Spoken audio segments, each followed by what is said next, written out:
I did receive a lot of criticism for that cover, and I remember I'm only human. It did get to me, and it was like the early part of my career, and I remember emailing Garrett asking him about it, and he's so awesome. He basically told me, he sent me 4 other covers of Alliance that were just spray shots of guys. And he was like, no one ever said anything about those. On today's episode of the Grab Matters podcast, we welcome on a very special guest, wake skater and photographer, Mahallia Buds. We get into it with Mahallia about how she got into wake skating, how she got into photography, how she's managed to kind of have a normal day job, as well as travel the world, photographing some of the world's best athletes, getting published in magazines. We talk with her about some of her big career moments when it comes to photographing wake skating, which includes a cover of Alliance, as well as being featured in the Red Bull Illume contest. And we'll get more into that as she explains it pretty in depth, which is a pretty cool experience. We also talk about what it's like being a female in the photography world of action sports, how she's kind of navigated that throughout her career. We also do touch on how photography has changed now in this digital age. She kind of got into it back when print was still a thing. Print has definitely fallen off as a form of media, but it still exists, and she talks a little bit on how she's transitioned her own strategy to still stay relevant when it comes to photography. As always, I want to give a huge thank you to all the Patreon supporters. Your guys' support is literally what keeps this podcast going. So I want to give a huge thank you to everybody on that Patreon. Your guys' questions that come in are always good, and we really love asking them on the show. So if you guys are interested in supporting the podcast, joining the Patreon is the best way to do that. So thank you to everybody on there. Without further ado, let's get into this episode of the Grab Matters podcast. I approve waterboarding. They're talking about wakeboarding. The thing about wakeboarding, every trick is an invert. Backside, air railing, a new dimension. So welcome back. Another episode of the Grab Matters podcast. Today we welcome on a very special guest, Mahallia Buds. How's it going? It's going amazing. Did How I say are your you? name right? I say your name right? Mahallia, yes. Okay, sick name. Thank you. So first off, you're from California, but you're in Orlando. So what are you doing in Orlando right now?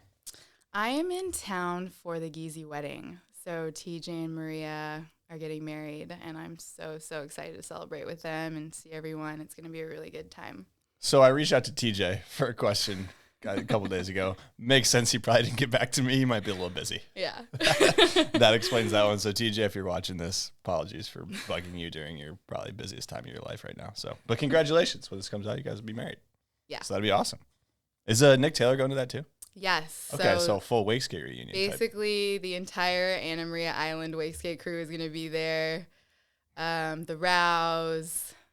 I can't remember. I don't know who else would be on their guest list, but I know for sure, like, the Wootons, all the Anna Maria people, the Rouse, like, we're all going to be there. That's going to be fun. It's going to be so much fun. Yeah. It's like a little reunion, Full and wake it's skate celebrating reunion. people we love. So Awesome. Well, that's Yeah. cool. It's super cold right now in Orlando, so I'm sure you're stoked on that. But first couple questions I always ask. Wake pants, what do you think? I wear wake pants. You do? I do, but it's not what you think. So I wear yoga pants when I wake skate. Okay. I do, because it's better to have something in between the grip tape and your skin than to Fair. not have anything. But the yoga pants look like a wetsuit, so I'm not sure it's really serving the purpose of asking. This is like a loophole. This is a weird loophole you found because they look exactly like wetsuit pants. They do. A little thinner, obviously, but my wetsuit's cute too, so I would say yes to the wake pants, whatever makes you feel good, whatever makes you feel confident when you're riding. like that. Do the yoga pants provide any warmth? Because you're riding some pretty cold. I mean, over the years, ridden in some cold water. Yeah. So do they provide any warmth, or is that you just go in wetsuit if it's like cold? If it's cold, I'm going to wear my spring suit, or like sometimes it gets really, really cold and I wear my 4-3. Yeah. So, yeah. Okay. Not a lot of warmth from the yoga pants, though. No, it's more like to protect my skin and not get sunburned and stuff like that. Sunburn, I could get on board with that one. Yeah. Catch me in the yoga pants next time I'm riding. I've had a pretty gnarly shorts tan in the past, so. Oh, yeah. I feel that with the boot tan. Favorite grab? I would have to say I don't have a favorite, but I have 3 that I really like to photograph. Okay. A tweaked crail, a seatbelt, and a Japan. Okay. They look really nice. Yeah, those are all like the hardcore grabs. They're effort. Those are high effort grabs. So it makes sense. Yeah, I think they look really nice. The seatbelt in particular, the first time I saw that on a wakeboard was a photo that Bradley snapped of Blake Bishop on a quarter pipe. Oh, on a KP. Yeah, it's great. Interesting. Okay, so I mean, what about on a wake skate? I feel like grabs don't really go down on a wake skate, but sometimes there are some good ones out there. If they hit a kicker, the boys will grab. Sometimes the girls will too, but I'm not really sure that applies to wake skating. Yeah. Yeah. I wouldn't have like a favorite grab for a wake skate because that's honestly not my favorite thing to photograph on a wake skate. Yeah. What do you think about the Benihana on a wake skate? I'm for it. You are for it. Okay. I know a lot of people don't like it, but I feel like it's a hot take on the skateboard and the wake skate. So yeah, like if you're having a good time and you really like that trick, like why not? I feel like you can make it look good too if you're really poking, but you can make it look like I've seen some boat riders make it look good on a wake skate for sure. So there you go. Yeah. Settled. Benihana. Do it if you want. All right. I mean, I think before we get into we got a lot to get into today: photography, wake industry stuff, all sorts of good stuff. But before we get into that, I mean, I mentioned that you're from California, so kind of run through your upbringing on the West Coast and eventually how you did get into wake skating. So yes, I am California born and raised, and I currently reside in Lake Tahoe. And something that comes to mind when you ask me this question is, what really fills my cup is asking the foreign friends in this industry to do an American accent. I love that so much. And I was on this production with Maddie, and for those of you that don't know him, he has like a very distinct British accent. He's from Surrey, I believe. And I don't know if I was mimicking his accent first or what was happening, but I asked him, I was like, Maddie, can you do an American impression? And he looks at me and he goes, "Hi, I'm Mahallia. I'm from Lake Tahoe." And I didn't think I sounded like that, but as I'm sitting here talking to you, I'm realizing, yes, I do sound like that. But yes, so I am from California, but I grew up in the East San Francisco Bay Area. And my family lives in Santa Cruz now, but in the East Bay, there's not much going on. And that's why it doesn't surprise me that is actually the birthplace of winching on the West Coast. Yes, and Chris Olashevitz on wakeskating.com, he brought the first winch out to the West Coast. The first winch ever made was by Tony Robinson for the cassette team, and it was called the Rewind. It's very clever because you rewind a cassette tape. And Chris met him at some point, and he gave him the frames. So Tony gave Chris Olashevitz the frames. And Chris and his dad are mechanical engineers. They're so brilliant. And so they brought the parts back, built the winch, and at some point, Justin and Chris have a different version of this story, but they met each other. Justin claims that like Chris saw him on the side of the road and was like, "Hey, do you want to try this out?" at a spot like 580, 680 interchange. And then Chris mentioned that like maybe he met Justin at a boat show, but they met. Yeah. That's the point. And Justin tried out the winch through Chris. And then he became the first person. So Justin Fisher was the first person to have his photo published, an urban winch photo published in Alliance. Do you have that somewhere? That I copy do. Here? I do. Because let's pull that out. Because this is fascinating, and I think a lot of people don't know this. So JD Webb's on the cover. I don't know which camera photo by JD. I know, unreal photo by JD. Yeah. And then yeah, because this is big time. Yeah. I'll take a photo of this and put it in. Okay, I don't know if I should point this, but this is the very first urban winch photo ever published in Alliance. And it's of Justin Fisher, and it says a faceless rider, but it's Justin Fisher. What's this, dude? What's the story behind that? Because I feel like I honestly don't know. I think you're gonna have to ask him on here, or Justin. Yeah, ask Justin to come on here, and then he could talk about it. But yeah, this is like in the East Bay. We have a very famous freeway interchange.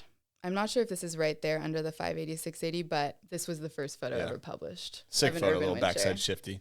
Yeah, Fish is awesome. Shot by Rodrigo. Rodrigo did shoot this photo. And what year did you say this was? 2007. December, January 2007 issue. Yeah. Yeah, but it's a sick photo. That's a sick photo and a cool story because definitely not many people know that. I didn't know that. Yeah. So that's super cool. So birthplace of winching on the West Coast. Justin Fisher had the first winch part in a full-length film in Authentic. Yep. And then the first people to really winch, I would say, at that time, Kyle Walton, Kyle Murphy, Brandon Rao, Nick Valier, and Justin Fisher. I hope I'm not forgetting anyone. Chris Alashevitz, obviously, because it was his winch. Just hit right there. Yeah, so they were all winching in the beginning. Those were like the pioneers. Yeah, the crew. And then they came out with their film. So Homeless is the first full-length winch film with wake skaters and wakeboarders in it. Another knowledge bomb that I bet a lot of people didn't know. I'm just saying that's how it is. Yeah. So I'm from this area. There's not a lot to do there. It's very much a commuter city. And so the Delta is probably the closest place to wake skate where I grew up. And that's naturally where I migrated to.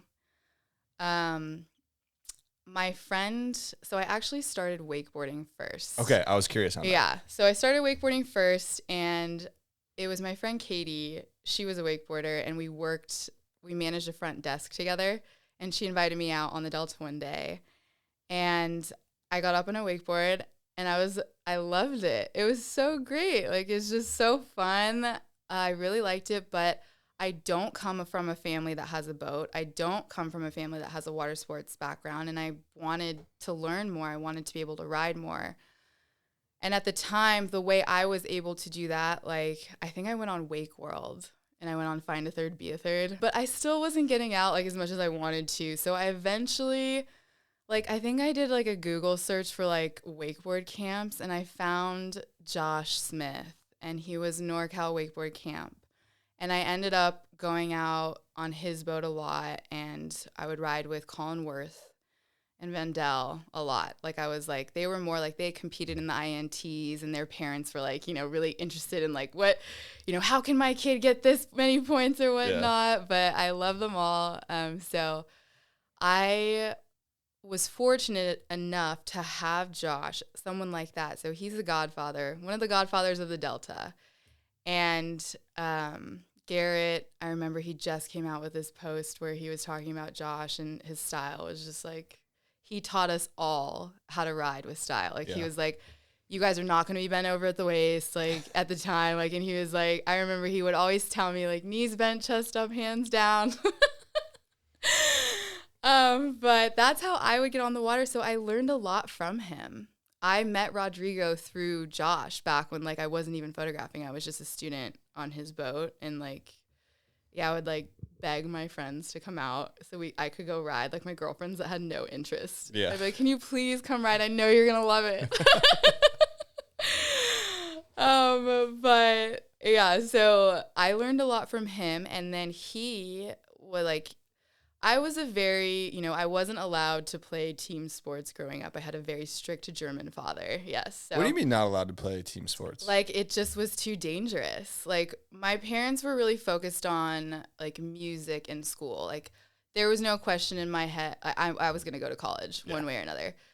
So I mean, I wanted to play soccer and I wanted to play softball, but it just wasn't an option for me. And yeah, so I was looking for a sport, found wakeboarding, but I was really afraid because not having, like, I don't know, a background from other sports, you don't really know how to balance out well or whatnot. And so he was like, Mahallia, like, you should try wake skating. I think you'd really, really like it. And so he introduced wake skating to me, and he was really good friends with Eric Schmaltz, who is the owner of Integrity.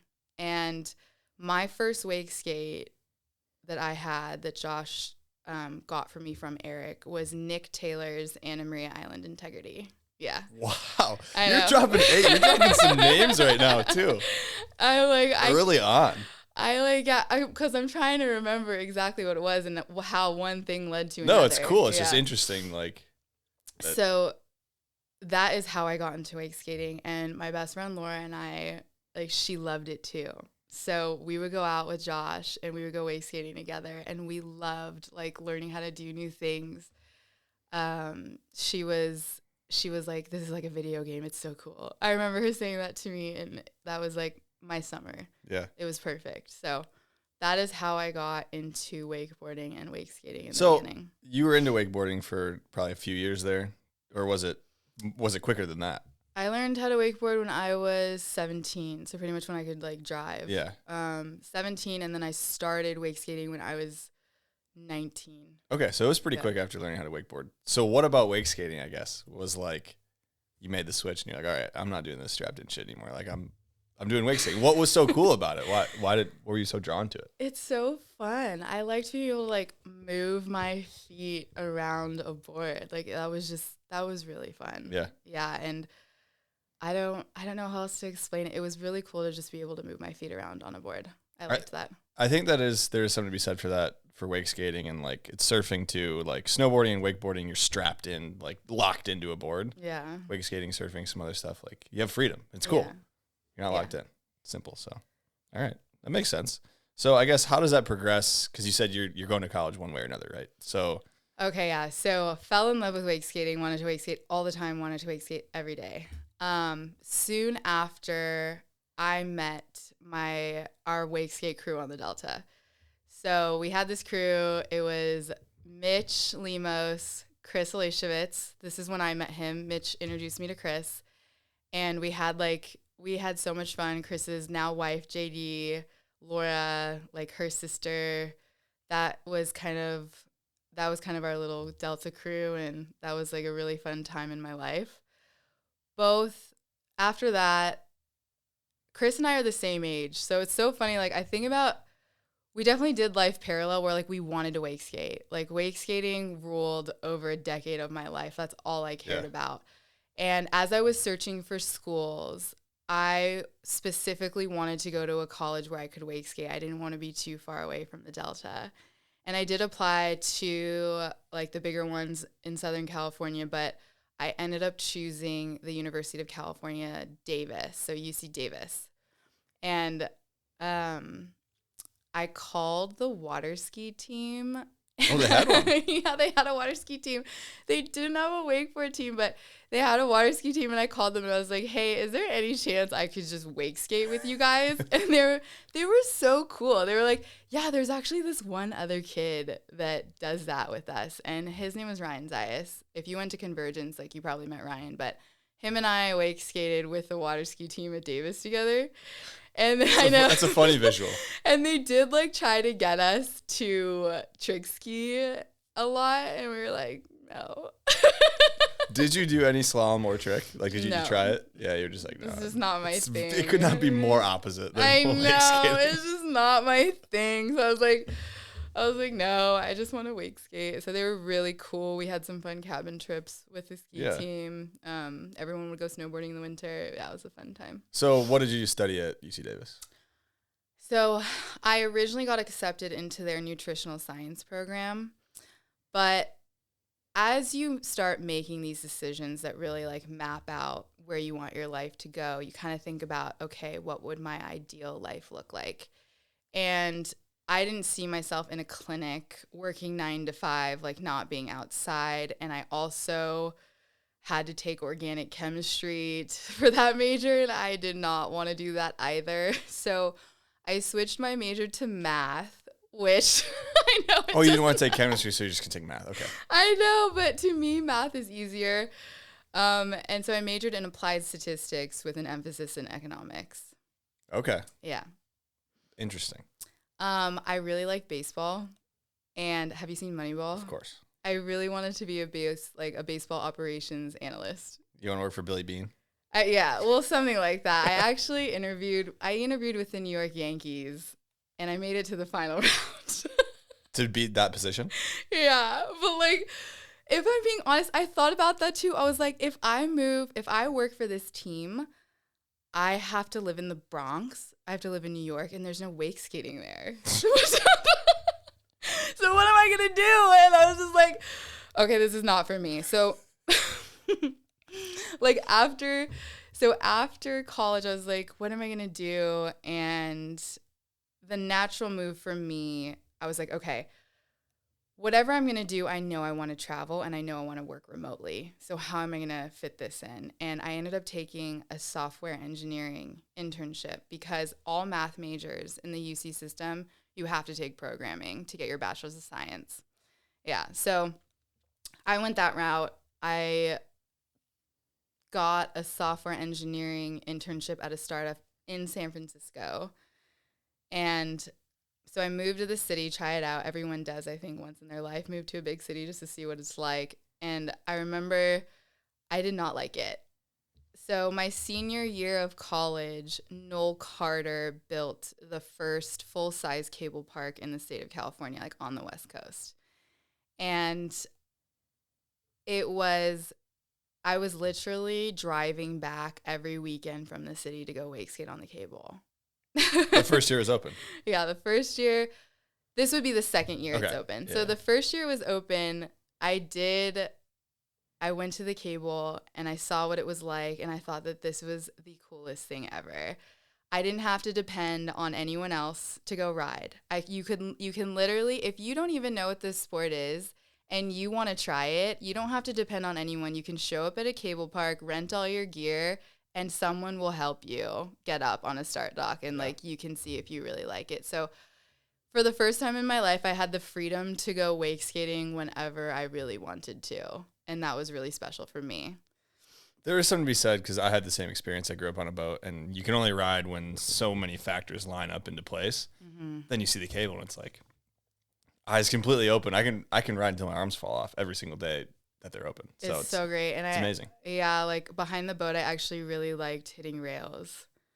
Yeah, and so like the cable park, that's all you do. Yeah. It's so perfect. I remember my favorite slough on the Delta was Grant Line. It was called Secret Slough, but people also call it Fabian, and there were some like homemade rails back there, and I would always ask Joss to drive me all the way back there so like he could teach me how to hit these rails. Yeah, so it was super fun. Okay, so obviously you got to get into photography a little bit because if I read this correctly, you traded some photos at Wake Island. Was it even called Wake Island back then?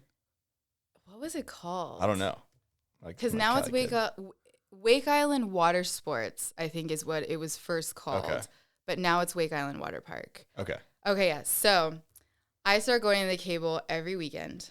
And I knew I also wanted to travel the world. So this is all part of my plan. Like work remotely, travel the world whenever I wanted, right? So I knew I wanted to document my travels, and I bought a DSLR. But I needed to practice. So I read the manual on my camera. That's wild. I know. The only like class I had ever taken was in high school. I did a film class, so I learned how to develop my own film. Okay.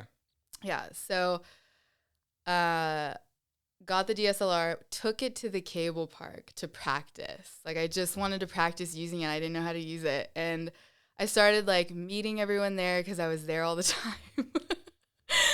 And then I would take photos of our local riders that were there. And I think I also started with a GoPro. The first photos I had were a GoPro, and then I took my DSLR out there.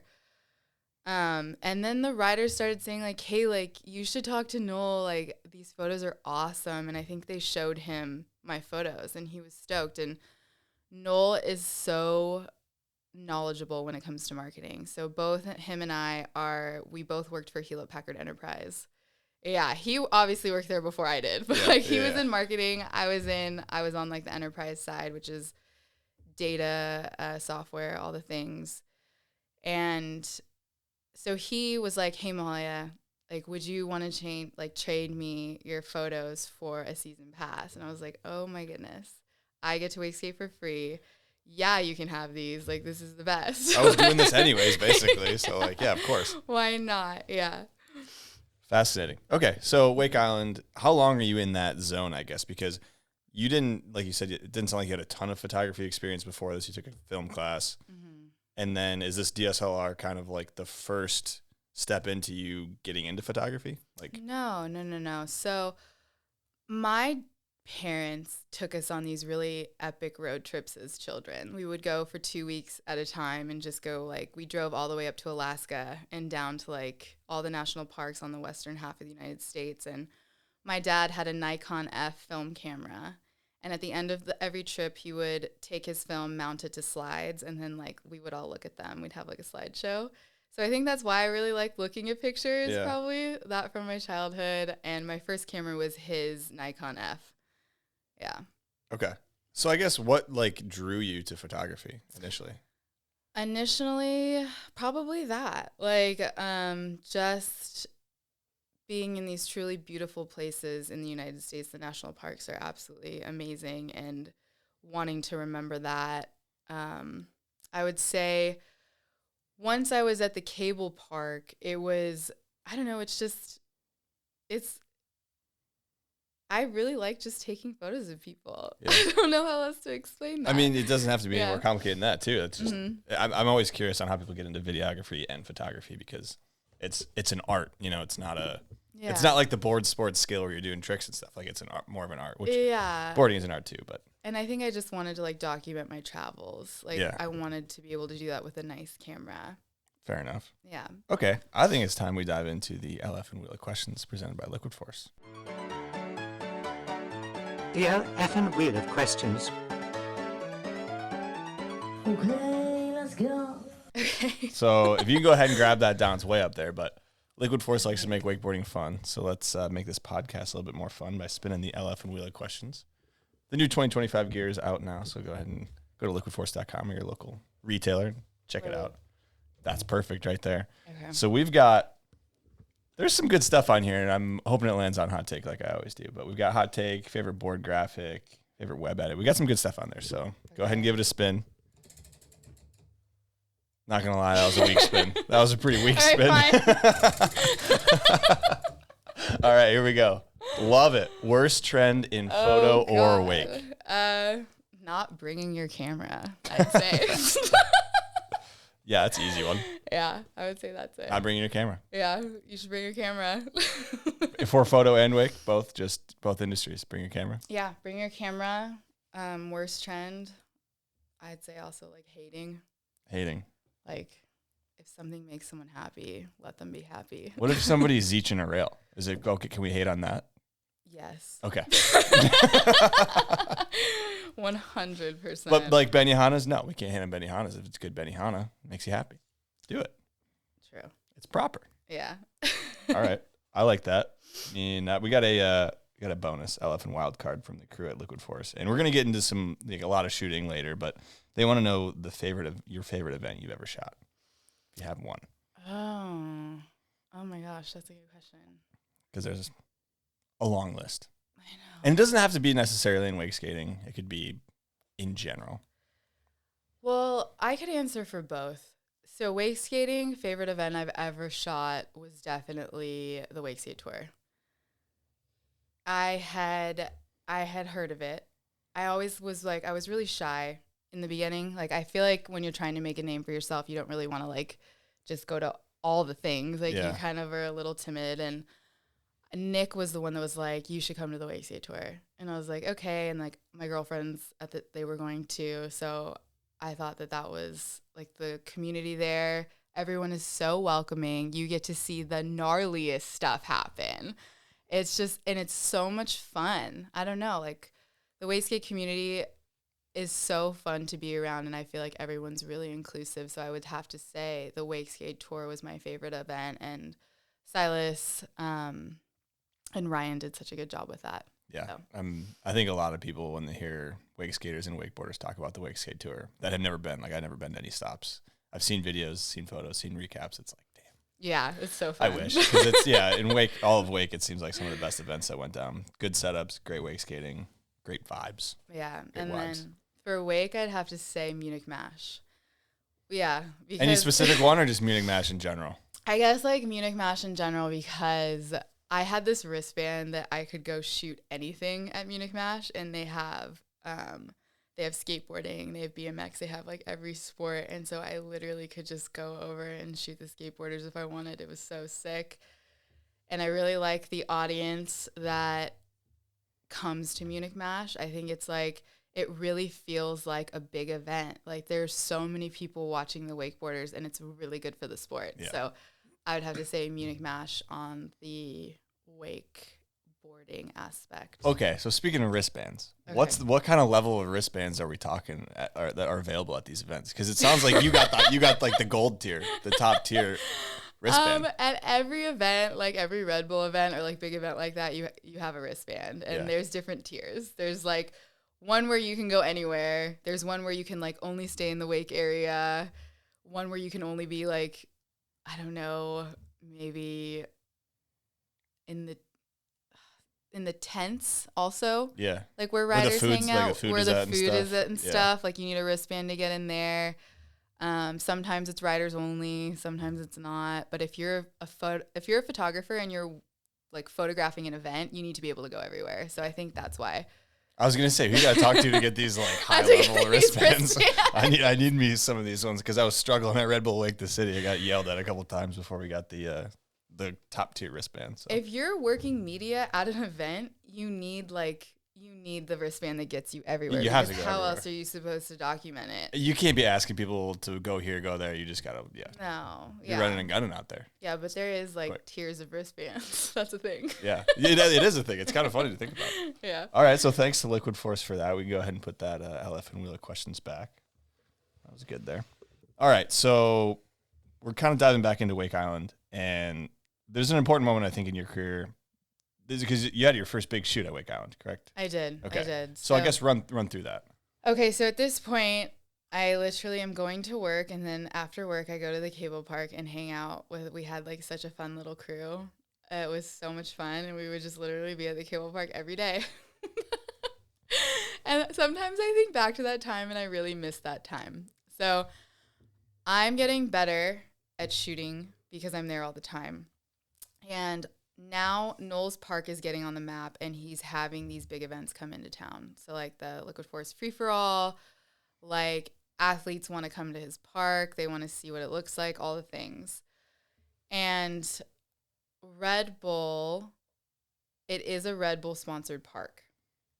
So Felix and Stefan were on their California road trip, which was a story for the Cable magazine. And I can't remember how I think it was back in the day when Instagram, you were like so stoked if you got 37 likes on a photo. You're watching the little You're hearts like- come in. And you can see everyone who's liking your photo as well. Like it Yeah. doesn't change to a number. And I think the Cable magazine liked a photo that I had posted. And so I like clicked on them. And all of a sudden, like, their content was so pretty. I was like, this magazine is doing everything right. I love it. And I remember, I think I, like, emailed them directly. And I was like, hey, like, can I get a copy of your magazine? And they told me that it was all in German, but I said I didn't care. I just wanted to look at the photos. So, yeah, like, I would say back when I was still in Discovery Bay, and I was getting into wakeboarding, I eventually wanted to get my hands on every piece of anything wakeboarding media related. And we had a local pro shop in town, and it was called NorCal Mastercraft, and they had this media section, and it had every issue of Alliance Wakeboarding magazine. It had like DVDs that were coming out, and basically whatever they were selling in this media section, I was buying. Yeah. So I think that's like, that is how I really loved the magazines. Like I loved flipping through them and looking at the photos. So the Cable sends me a copy of their magazine, and then they also tell me, oh, we have 2 of our team riders that are coming into town. Like, we would love it if maybe you could shoot with them a little bit. And I was like, okay, for sure. And then Noel came to me and they said, hey, we have a Red Bull rider coming into town, and the Red Bull rep wants to talk to you about getting some content of him for like the content pool, the Red Bull content pool, if I'm saying that right. I don't know. maybe? Yeah, I'm pretty sure. It's like where everyone goes if they need photos of like a Red Bull athlete. Okay. So I was like, absolutely, like this sounds great. I didn't know who it was. And then like we were told it was Felix and the debut had just come out. Sick. Yeah. And I hadn't seen it yet. And all the Groms at the park were like, oh my God. Like It's a big deal. I know, like this person's coming to town. Like you have to watch like his part in the debut, and I was like, okay. So I watched Felix's part. I watched the whole thing, and I just thought that movie was so absolutely incredible. Andy Kolb is a genius. So Yeah, it is. like he came to the park, and we shot like for a couple days. We did a morning shoot. It was really cold, and it was a lot of fun. Like. They were really nice to work with. English obviously isn't their mother tongue, so that was like new, you know. But they spoke good enough English at the time. And Stefan is obviously really funny. He's really fun to work with, and he definitely had like some visions of some photos that he wanted as well. And I got to work with him and learn from him when they were there. So we had agreed to shoot in the morning and then once in the evening. And so we were shooting in the evening and everything was going great, but all of a sudden they stopped the cable and they could hear screaming. And I wasn't sure what was going on, but Noel immediately rushed. It was like the second tower of the cable, and it turns out Felix had dislocated his shoulder, I think for the 6th time on my shoot. And that was really hard to watch. And then it got real. Then it got super real for me as a photographer. I was like, okay, people are going to get hurt when you're shooting them. That's just a part of this. But it still didn't make it any easier to watch. Like, it's really, really sad to see someone just be so frustrated, and rightfully so. Like, this is their life. This is their job. I can only imagine 6 times. That's crazy. I had no idea it was that many times at that point too. Yeah, and That's then really I think he dislocated again before he went in for another surgery. Jeez. So yeah, definitely that. So that was my first Red Bull shoot, and that is something that happened on that. But yeah, First shoot, big moment. Him getting injured just sucks. yeah, it was hard to watch. Yeah. And it was actually documented in their edit as well that they made of the trip. I haven't seen this. I'd actually pull it up. Someone find it. It's probably on Vimeo or something. Probably, I think. But yeah. Okay, so you get paid for this? What's the money looking like on this Red Bull content deal? Is it nice? I mean, every shoot for Red Bull is going to be nice. They do treat everybody well. They treat everyone well. Yeah. So I guess this is your first kind of step into getting paid legitimately as doing photography work, or had there been, I mean, you had the exchange for the season pass, whatever. Mm-hmm. But was there anything before that? So definitely just getting published per photo. Around the same time, the Canadians were in town. And I remember, I think I wanted a new cable wakeboard. I really wanted the Slingshot terrain. And so happens, the Canadians were in town. It was Taylor, Dylan, Nick Dorsey. Oh, Dick Dorselfin. Yeah. They were so cool. I don't know. And I had mentioned, I was like, yeah, I think I don't know if they gave me Jeff McKee's contact to hit him up. But long story short, I ended up doing a trade for photos of them while they were there. And then some of the photos, this photo of Nick Dorsey was my first published photo in Alliance. So yeah, I was making money just submitting photos. Yeah. Yeah. But no contract, anything, just you take some photos and it happens and you get paid for them. Yeah. I'd say the content pool was the first. So, but yeah, at that point it was very much submitting photos and getting paid. Yeah. So I guess what's the next progression after this Red Bull shoot? Because that's a big deal. I'm assuming you probably did a good job. They liked the photos. It went well. Mm-hmm. What happens next? Because you're still doing your normal day job, right, at this point? Right. I think I was at the cable, and Jen Gillenfar Mitchell was also coming down and wake skating. She came up to me at the cable and introduced herself, but I knew who she was. So Jen is an absolutely incredible female wake skater. She was competing for 10 years for a long time. No one could beat her. Like, she was great. Like, she was the third female ever to land a kickflip. And so she's incredible. I knew who she was. She had a pro model with integrity. And she came up to me and she asked if I would be interested in coming on her all-ladies wakeskate trip in the Eastern Sierra. So the east side of California. It's absolutely beautiful. It's incredible. It's like giant mountains, beautiful, pristine alpine lakes. It's so pretty. And I was kind of shy at first. I was like, yeah, like, well, like, could you just give me like the details and let me know like who's going to be here? Cause I don't really know anyone. And it's, you know, it's a little nerve-wracking at first. Yeah, it's a trip with people. So, and I think I even tried to drive my own car at one point. But Jen was like, no, you're coming with us. So she came up to me. I agreed to it. And she got this idea because she had recently gone on a similar trip in New Zealand with her girlfriend Flick, where they had a tiny tinny boat and just went and hit all these beautiful lakes. Also, Jen is an incredible backcountry skier. And the Eastern Sierra is the place that you go to do that. So towering giant mountains. You usually go in the spring and you're so high up there that you can see like kind of all these lakes all around you. And you're like, wouldn't this be cool if you could wake skate on them? So that was the inspiration behind her wanting to go on that trip. Then she pitched the story to Alliance. And I remember reading in the editor notes after it came out that Garrett was like a little, not hesitant, but just like, can they pull this off if I like slot this story for them? Is it going to work out? Like, I'm going to risk it and say yes. Yeah. And so she pitched the story to him, and all of us met at Jen's house in Truckee.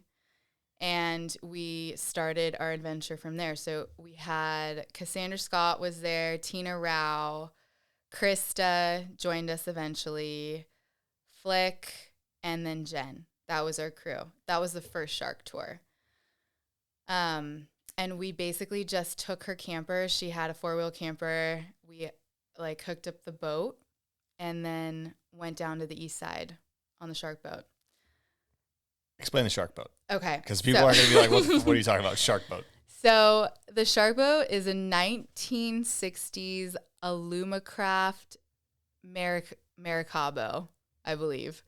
And Jen bought it for, I think, total $4,000 with her friend Ricky Martinez. With the motor on the back? No. Oh, just the boat. No. Okay. They bought this boat for $500 on the trailer, and it had no floor, no transom, and no motor.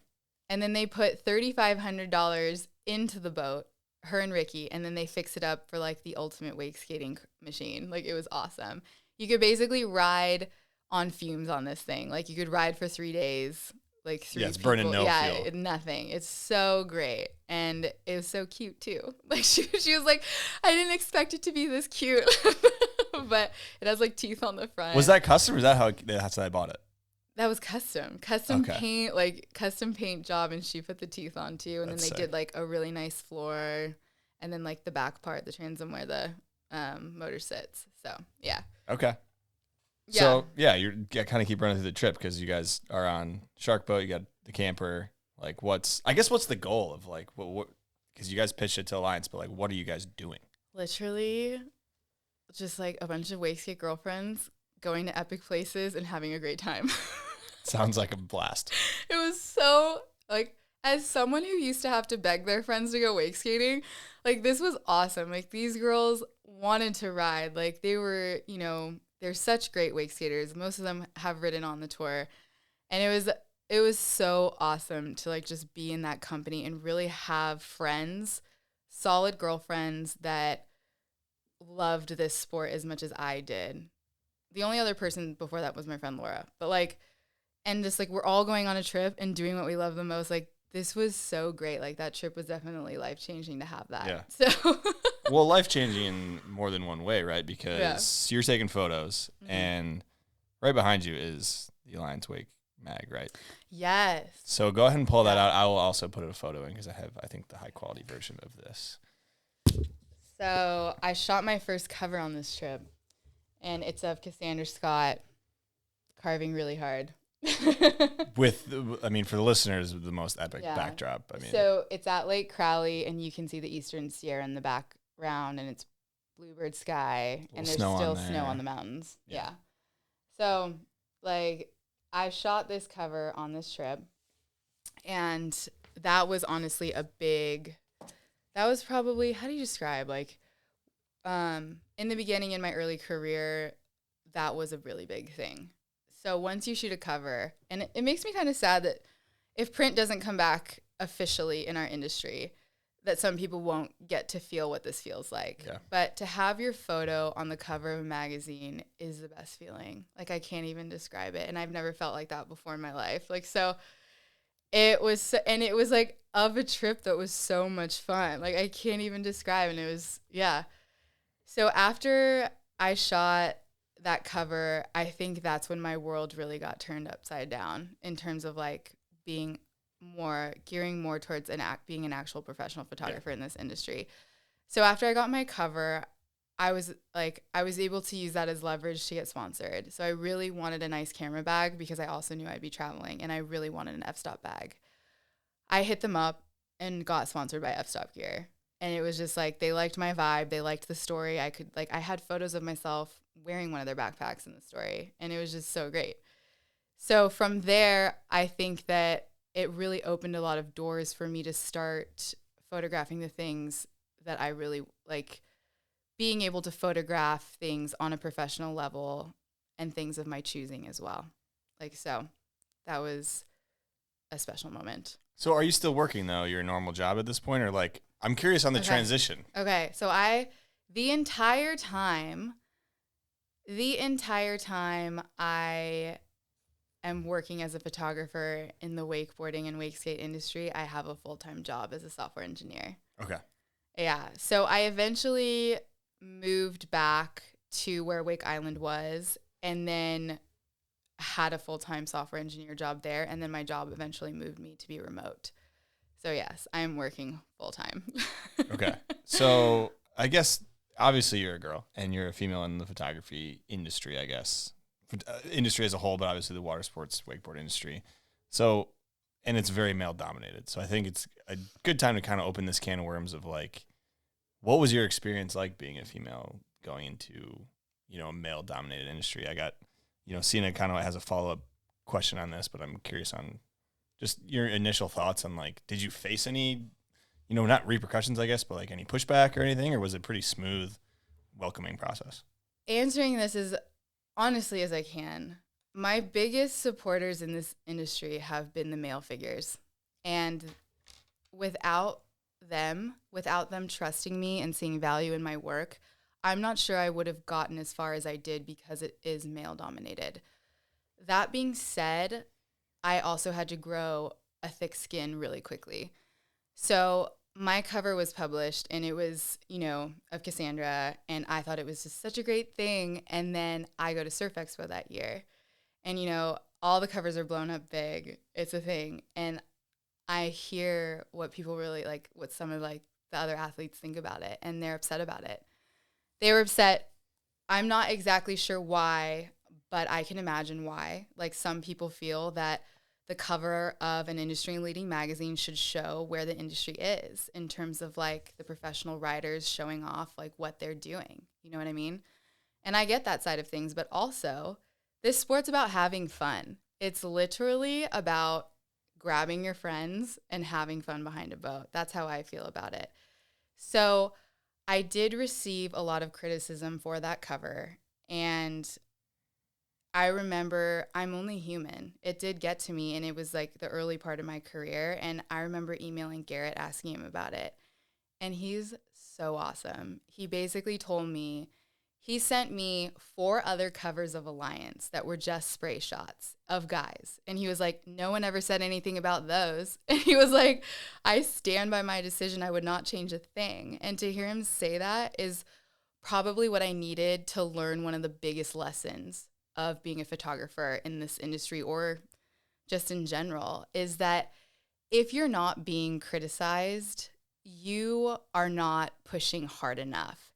And once you accept the fact that criticism is a byproduct of success, you don't feel the need to react in a certain way or respond to your critics in a certain way. That's a little bomb right there. That's super accurate though. Yeah, you don't need to defend yourself.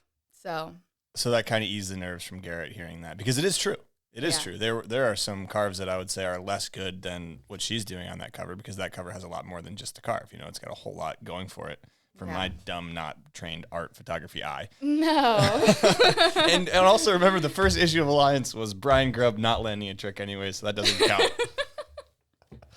Okay, so on a serious note though, so you get a little bit of negative feedback that obviously sucks to hear. Yeah. What's like career kind of going forward as a female in this industry? I guess, how do you navigate that point and then kind of keep pushing through? Because you said having thick skin is, important. Right. So I had some goals. I was like, I want to travel.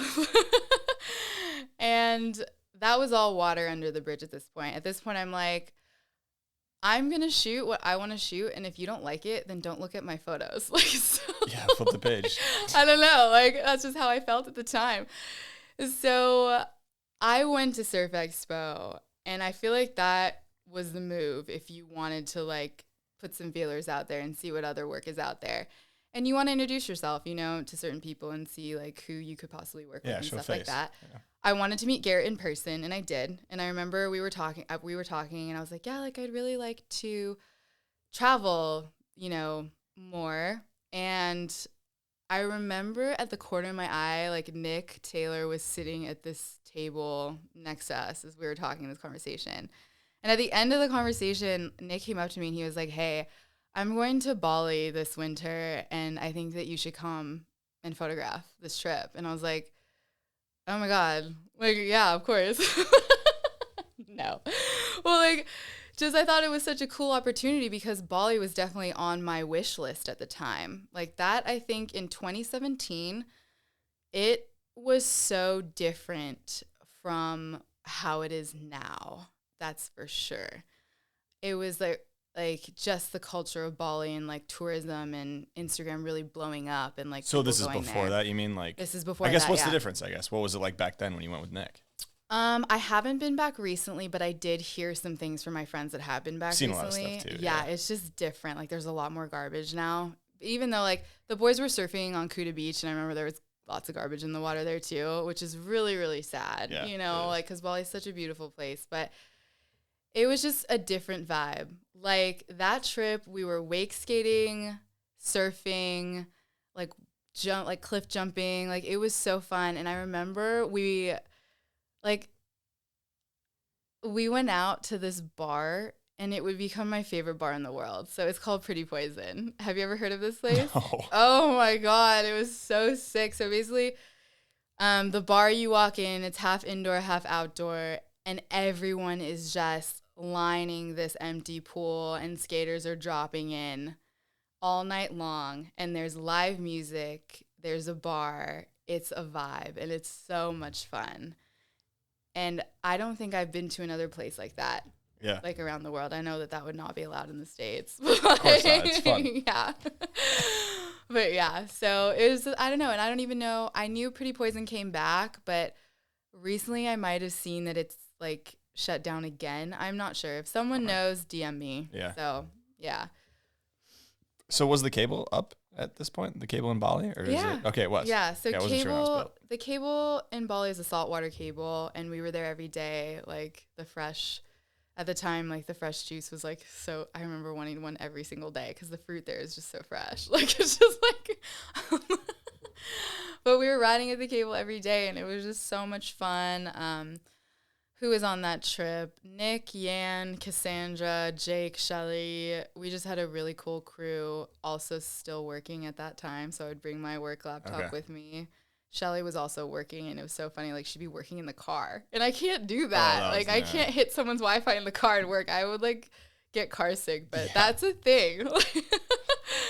So, yeah, that trip was super fun. Ended up writing a story about that trip for Alliance. I was going to ask, what's this trip for? Because Nick obviously is going there, but, like, is there any big sponsors, or is this just for an Alliance thing, or Nick wanted to document? Like, what's the vibe of it? I'm not sure originally why Nick wanted to go to Bali. I knew he had already planned this trip, and I tagged along to document it. And at the time, we were actually not sure if we were going to do a story with Alliance, because, like, our content was really lifestyle heavy. And then I was like, hey, like, what do you think about a lifestyle heavy article? And, like, it was like, I don't see anything wrong with that. Like, and our photos from that trip, it was a really, really, really fun trip. Probably one of my most memorable parts of that trip. Oh my goodness. So we all wanted to go free diving, and we went to, I think it was Green Bowl Beach. And to get down to this beach, it's like a beach that's nestled on the side of a towering cliff. And to get down there, you're like walking down 100 stairs. Like, it's literally like a lot of stairs. So you're walking down these stairs, you get to the beach, like we walk like further away from people, and we find like there are these really cool caves that you can just like kind of park it at. And then we all went diving for the day, and it was so beautiful. I saw a lot of lionfish. Like, yeah, it was just such a fun time. And then we were all kind of doing our own thing, and like all of a sudden, I don't know if I noticed it first or someone else noticed it first, but the tide is rising. So the tide is rising, and I'm like, we should probably, like, the beach is disappearing. Yeah. I was like, we should probably get going. So, like, I went to go find Nick and told him what was up, and he agreed, and, like, we all came back. But by the time we had gathered our stuff and rallied the troops, we were about knee-deep in water. And the tide was rising so fast. So still walking back to these steps, the tide is now rising past our waist, and we have about, between all of us, $20,000 to $30,000 of camera gear on our back. Yeah.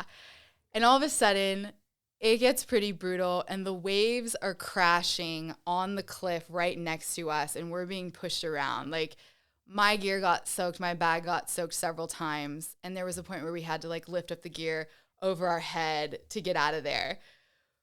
But it was wild because I look back on it now and I'm like, oh my God. And so after we literally like are like going through the trenches of this ocean, like, and the water is like smashing on the side of this cliff, like right next to my face, we now have 100 steps to climb back up. Like, It's fun, I do it. yeah, and so we're climbing these stairs, and we all get to the top, and we're like, what just happened? Like, did that just happen? Like, it was just kind of crazy, and we definitely learned our lesson.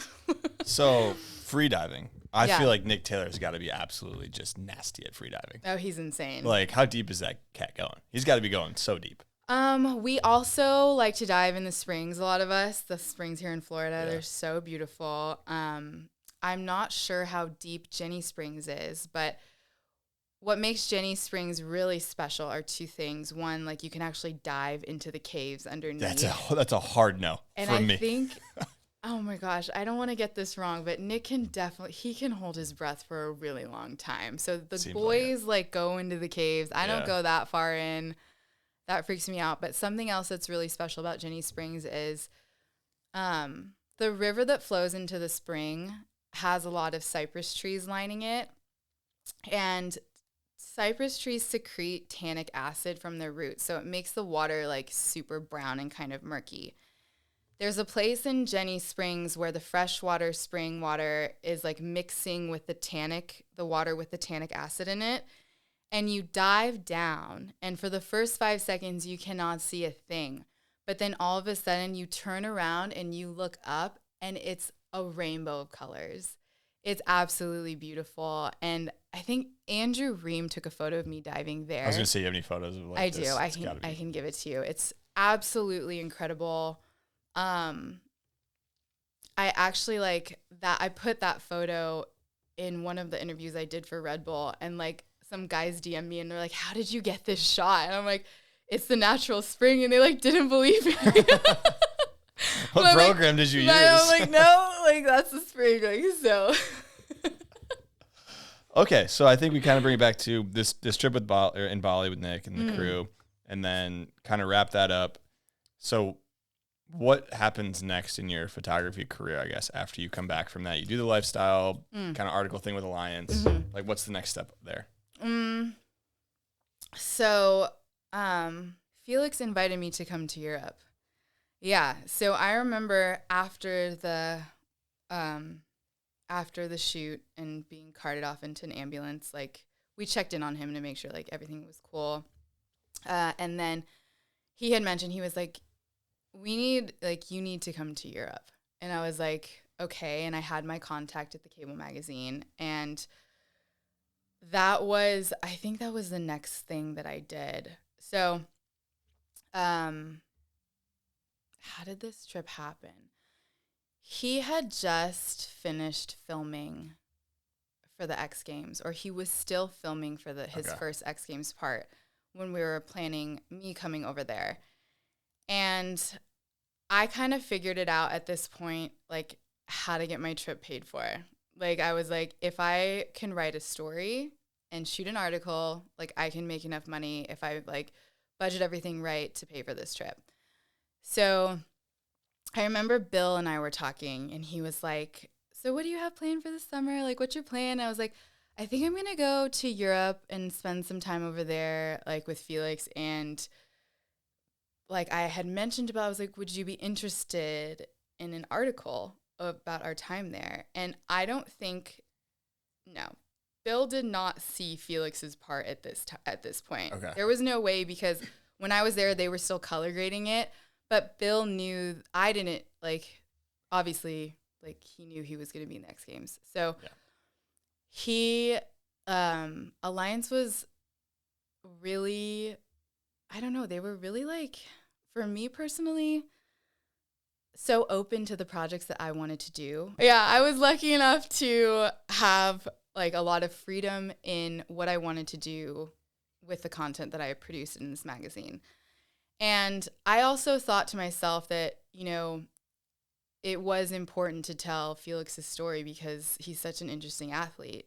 How does this athlete land as perfectly as they do? How do they tee things up as perfectly as they do when people with two working eyes can't do the same thing? Yeah, still right? reaching out here with two perfect eyes. Felix is fucking teeing this shit up. Come on. But it just clicked because his ability to perceive distance is actually remarkable. So, yeah. So that's just, like, very much, like, it was important to me in my career to tell the story of an athlete that I found very interesting, right? So I go to Europe. Bill gives the okay. He's like, yeah, like, let's do something. But I'm still kind of newer in my career. So, like, now I would never do this. I would have planned something out before I got there. But I was still super chill at the time, and I get there, and I remember I was sitting at the table, and I think I was like, oh yeah, by the way, like, Alliance wants to do an article on you, like, while I'm here, like, super chill. Sorry. And then, like, Felix looked at me and was like, what? You didn't tell me about this at all. I know, and like, because, like, in the past, I was more like go with the flow, but now I don't do that anymore. Yeah. My shoots are very planned out now. So we did what we could, and this was my first time in Europe. This was my first time in Germany. I had an organized shoot for the cable magazine. I shot at Turn Cable, which is such an amazing cable. Oh my gosh, like the food there, the accommodation, like if you've never been, like you have to go and see what it's like over there. It's another level. So I'm in Europe, and I'm slowly realizing that, you know, my expectations are not meeting reality. Like the communication there is a thing. Like you can be sitting at a table, especially in the region that we were in, like southern Germany is very...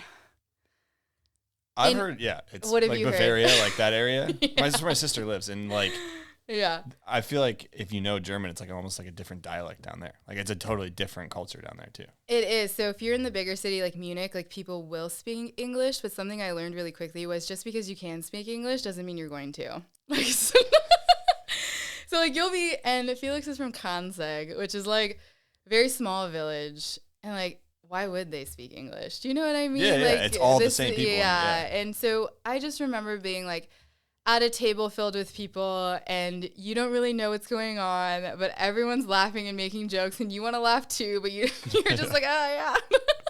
So you end up just like being on your phone, which is fine now, and it's like something I've come to accept. But like even on like shoots, and things like that in Europe. Ich verstehe nur ein bisschen Deutsch, deshalb ist es schwer für mich. So I only understand a little German, so it's hard for me. And a lot of times on shoots, people will be talking about things and communicating, and they make a decision and you're not a part of it. And you're like, okay, what's going on now? Right? So you have to, I learned like that first trip, it was kind of hard to be vocal about, you have to learn to be vocal about needing to know what's going on because it's their country. Like, why would they speak English? Well, it'd be kind of like if you just flip it. If you have a bunch of people in America that speak American on a shoot, or not American, English, on a shoot, and then you have a German or someone foreign come in that doesn't really know your language, like, it's kind of hard for them to constantly reach out and be like, hey, are you keeping track with this? It's like, I know. Your responsibility in a sense to be like, hey, keep me in the loop, which is hard, but. What do you call someone that speaks 2 languages? Bilingual. What do you call someone that speaks 3 languages? Trilingual. What do you call someone that speaks 1 language? Stupid. American. Yeah, American. Like, it's a thing. And so far off. It's so funny in my career now, like I'm getting ready. True. Yeah. So I'm getting ready to work with another company that's based out of Bavaria, which to me is just insane. But I think about it and like, I love the theory that if a place or a city attracts you, like it's because there's something waiting there for you and your story has already been written. So for some strange reason, like now this third company I'm getting ready to work for is located in that region too. And I'm just so sick of always having to rely on other people to like order my food and stuff like that. The most basic of things you can't do. Yeah. So I have a German tutor. Her name's Ava. I love her. She's great. You're not using the app, the Duolingo or whatever? The app I use is called Pimsleur. So it's a different app, and it's really cool because it says a conversation to you, and then it has you repeat the conversation, and then it says it back. And like it actually is proven scientifically, like your brain works better with other languages. Way better than flashcards of words. Yeah. So communication was really hard, like that first trip. And I was able to get the article done, but we ended up I wrote the article and I used photos. I used only a couple photos of mine, and the majority of the photos I used of Stefan. Oh, no, they were from Stefan. Yeah, Sorry. The majority of photos I used were from Stefan, and I think like some were from when he was filming the X Games. No, because would the article come out? Yeah. The article would come out after the X Games, so we were able to use, I can't remember, but there was a spot he hid in formats, and I used some of those photos in the article too. Okay. Yeah. Because that was the same time as X Games too. Yeah, so I shoot with Felix for a couple hours at Area 47, which is like an absolutely beautiful, amazing cable. The water, the whole cable, if you've never been there, it has a huge filtration system in the center. So the water is like a swimming pool. It's like completely clear, but it's fresh. And then around you are just these towering, beautiful mountains. So gorgeous cable. And I'm not sure. So I remember watching Felix's X Games edit when I was there. And I was like, holy shit. Like, you were going to win this thing. You could just tell, Hunter. Yeah. Like, you could tell, like, Stefan is so talented, and you put those two together, Great and it's team. just like, I was like, you're going to win. And after he won the X Games, because I had recently been shooting for him, I can't remember if it's because he won the X Games and people wanted photos of him specifically, or they just wanted photos in general from me. I'm not sure, but after that was a huge turning point in my career. Yeah. So yeah, after that, I basically like one photo from that shoot went into a double-page Liquid Force ad for the Cable magazine. Another photo from that shoot went to SPC Wake in Canada for their photo annual. Another photo from that shoot went to Wakeboarding magazine for their photo annual. And it was like the way Garrett, oh my God. So Garrett was now at Wakeboarding Mag. And when you opened this particular issue, the cable, I was sitting on top of the cable tower, and the cable is running down the spine. And like the spread is open. It just looked so pretty in print. And I remember that photo. This So, wakeboarding mag? Wakeboarding mag, yeah. Okay, so this is the photo that I'm talking about, like how it laid in the spine, and I was sitting on the tower. I don't know if you can see that. That's area for like the water is crazy It's there from that so angle. crazy. That's the filter. Yeah, this thing. That's the filter. I didn't know they had a filter 80/7. there. Mm-hmm. That's such German, European shit right there. Filter their water. Engineering. Yeah, we don't care. We'll They're just very efficient. as if water need to filter. Perfect. Okay, so I guess I kind of want to talk about that photo a little bit because I guess we can kind of start diving into photography as like your mindset when it comes to photography, because I'm not a photographer, not a videographer. So when you don't have an eye for that stuff, you can't really understand like what goes behind the thought of a photo. So I think when the rider's thinking of doing their trick, like whatever, I want to get a nose press, like I want to be up on my nose for this nose press photo or video, like that's pretty simple, pretty straightforward for the rider to understand what they need to do. Like the board side needs to be teed up. I need to have my board grabbed. Yeah. For the photographer, your options, I guess, and videographer are basically infinite of where you can stand, how you can shoot, where the rider's going to be, their face, like all that stuff. So I guess it's kind of a can of worms, but I kind of want to dive into your process of showing up to a shoot and figuring that out, because there's nobody telling you what to do, right? Like it's your artistic vision of what you want to create, right? Mm-hmm. So yeah. Not just mine. It's the riders as well. True. Yeah. So if it's a shoot where the photo is the priority, you and your rider usually are shooting together because you have the same goal, right? And I can think of this spot that Blake Bishop, Terry Quinn, and I went to in Alabama. So I'll use that as an example.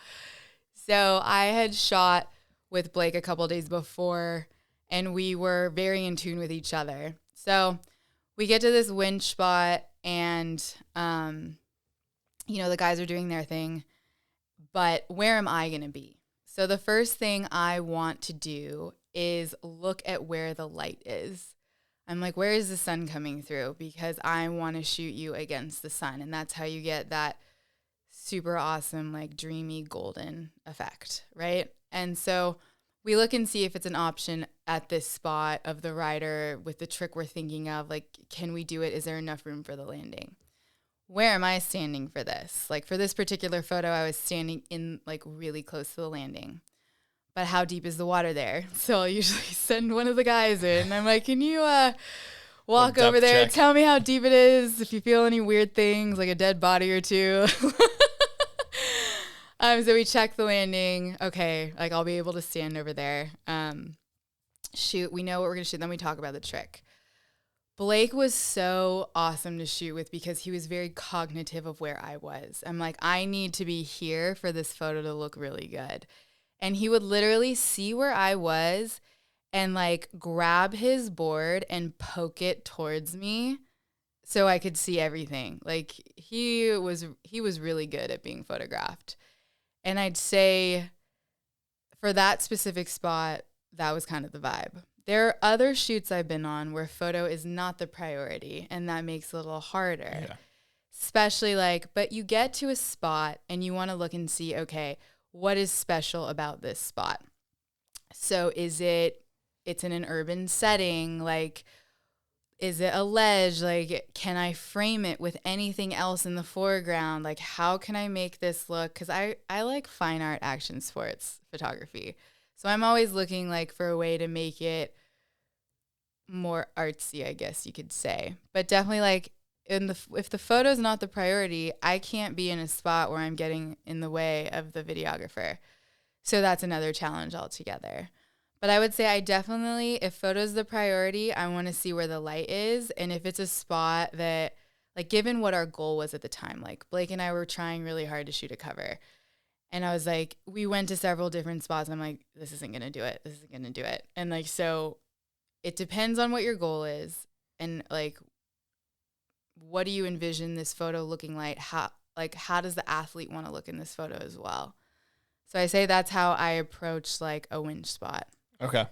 Yeah. That's fair, because I was looking at some photos, and I guess I would assume that the one from the cable mag, I think we were talking about it, there's like a house, a red little house or hut in the background, and I don't know who it was doing like a burial or kickflip or tray flip. I don't know what they were doing. That's Andrew Pastura. Okay, so like, what's the thought on a photo like that? Because I'll put that photo in, because obviously you're looking at that structure and being like, this is going to be awesome if he does his trick right here, right? Or is that's something you guys are all discussing? It's fascinating to me, because I wouldn't show up and probably think that. I'd be like, I know. So we had the luxury of having our art director, editor on the trip with us.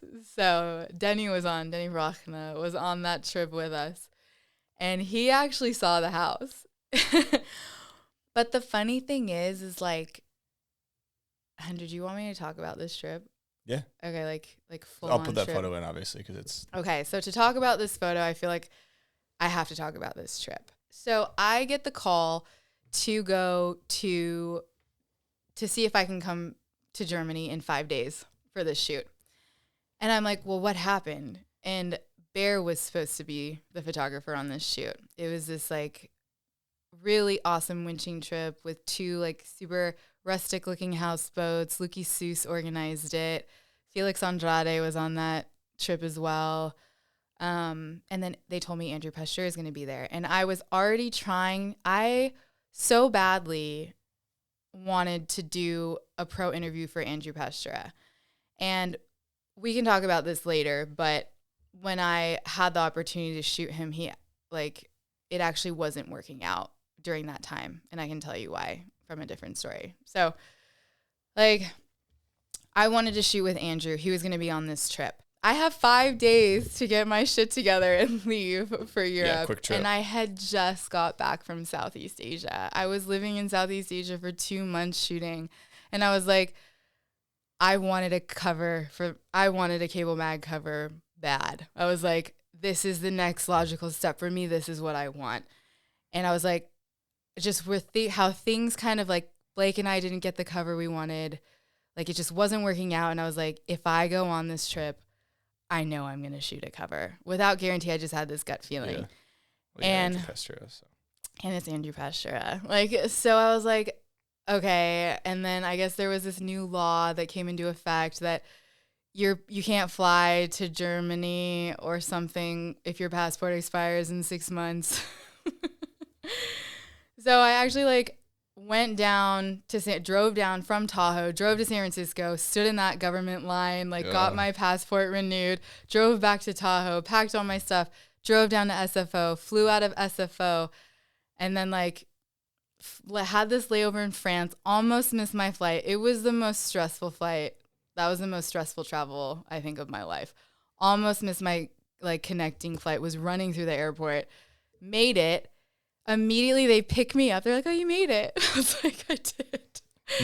I'm here. And then we embark on this houseboat trip.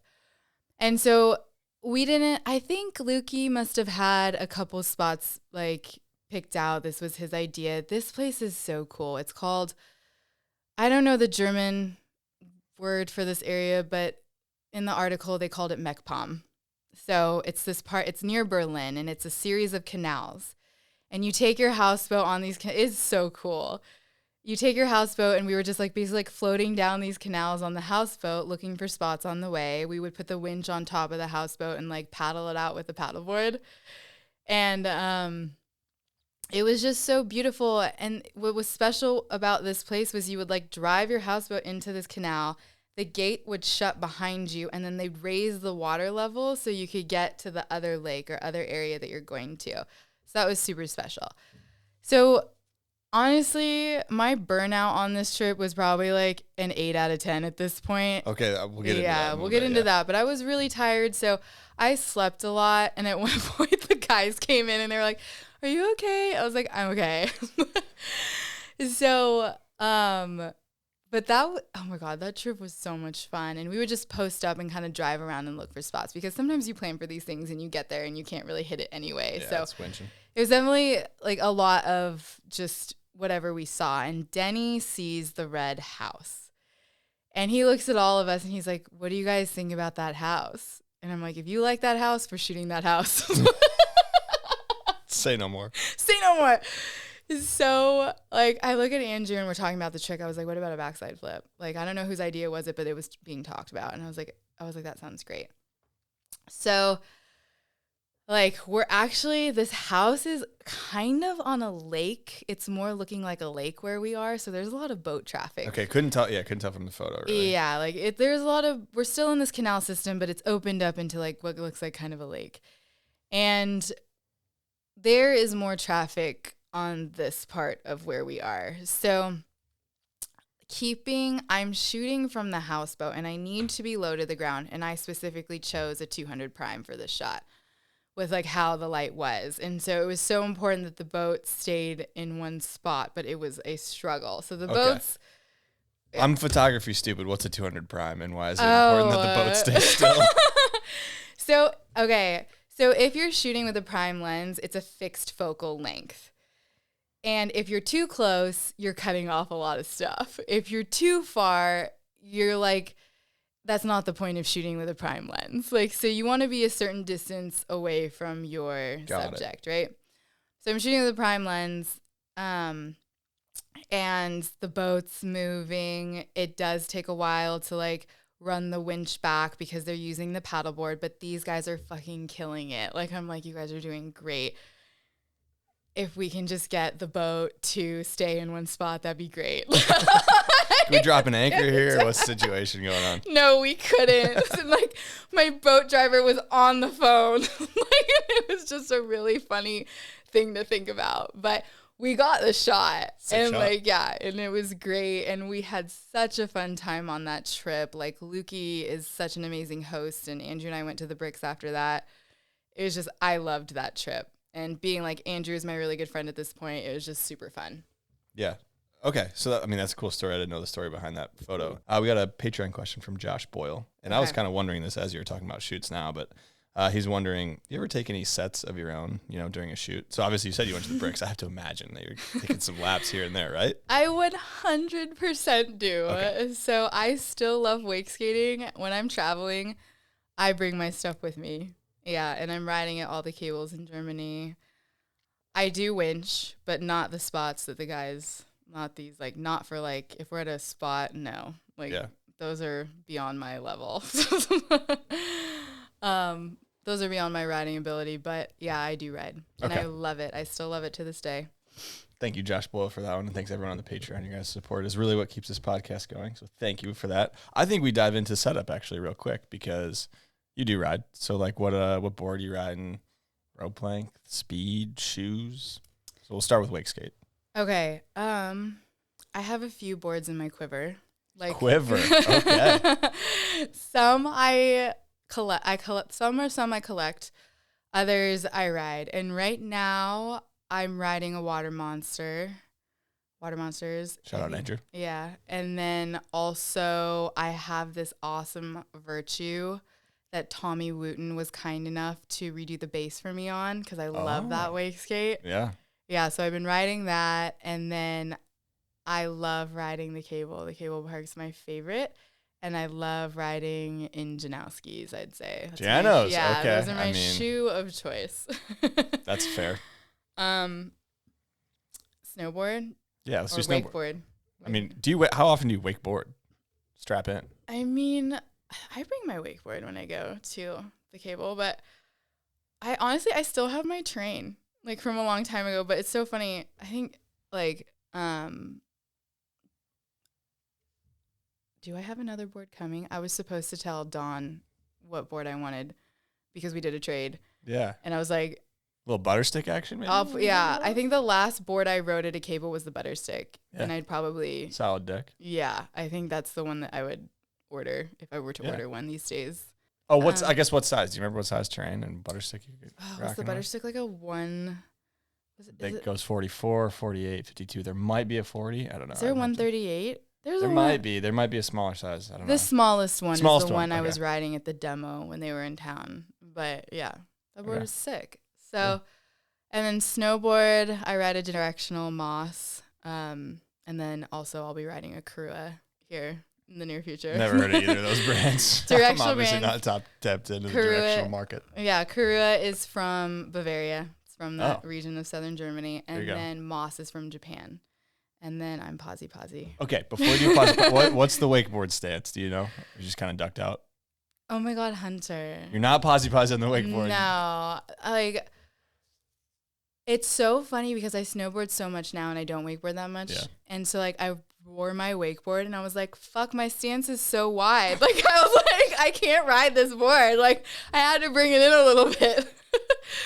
But like my front foot is slightly ducked. on Okay, a so a wakeboard. little directional, but you're not posy.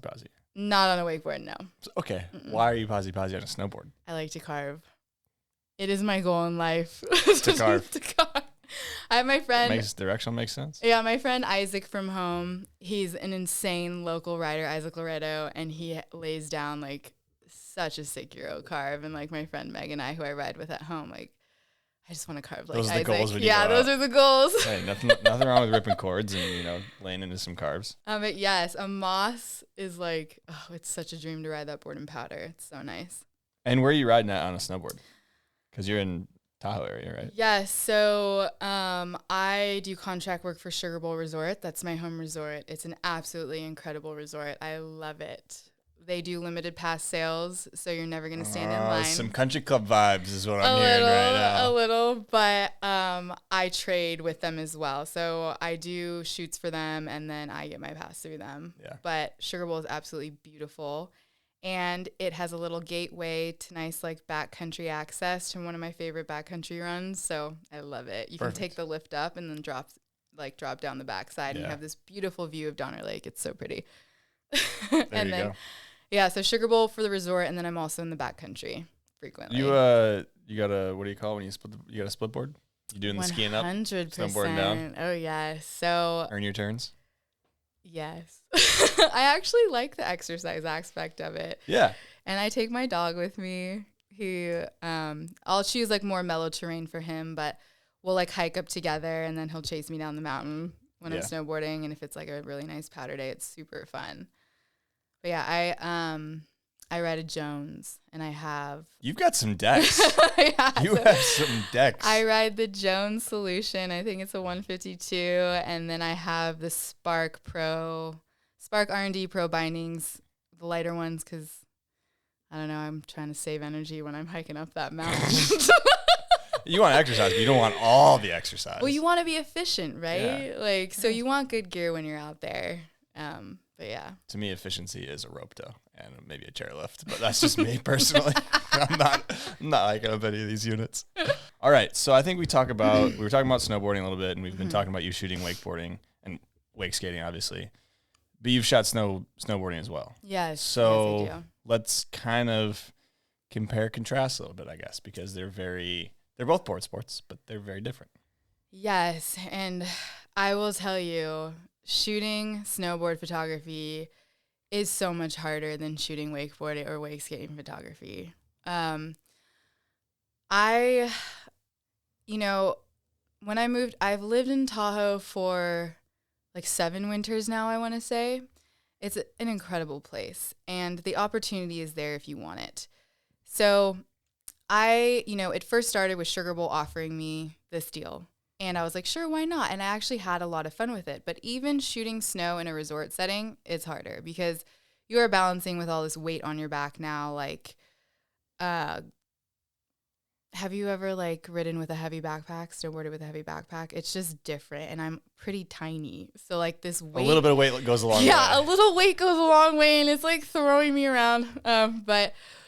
So I decided that I felt that I was in a place where I could start considering bringing my camera with me into the backcountry. And what does that mean? I wanted to know all the information about going out there because there are real risks. Like you have to, if you're going out in the backcountry, you want to get your AVI certification. You want to get your rescue certification. You want to be able to dig people out if there is an avalanche. So I am fortunate enough to have met like some really awesome, established, celebrated photographers in the backcountry snow industry. And I invited a couple that I knew to I asked two of them, if I could take them to lunch and kind of like pick their brain. And they both sat me down and told me the same thing.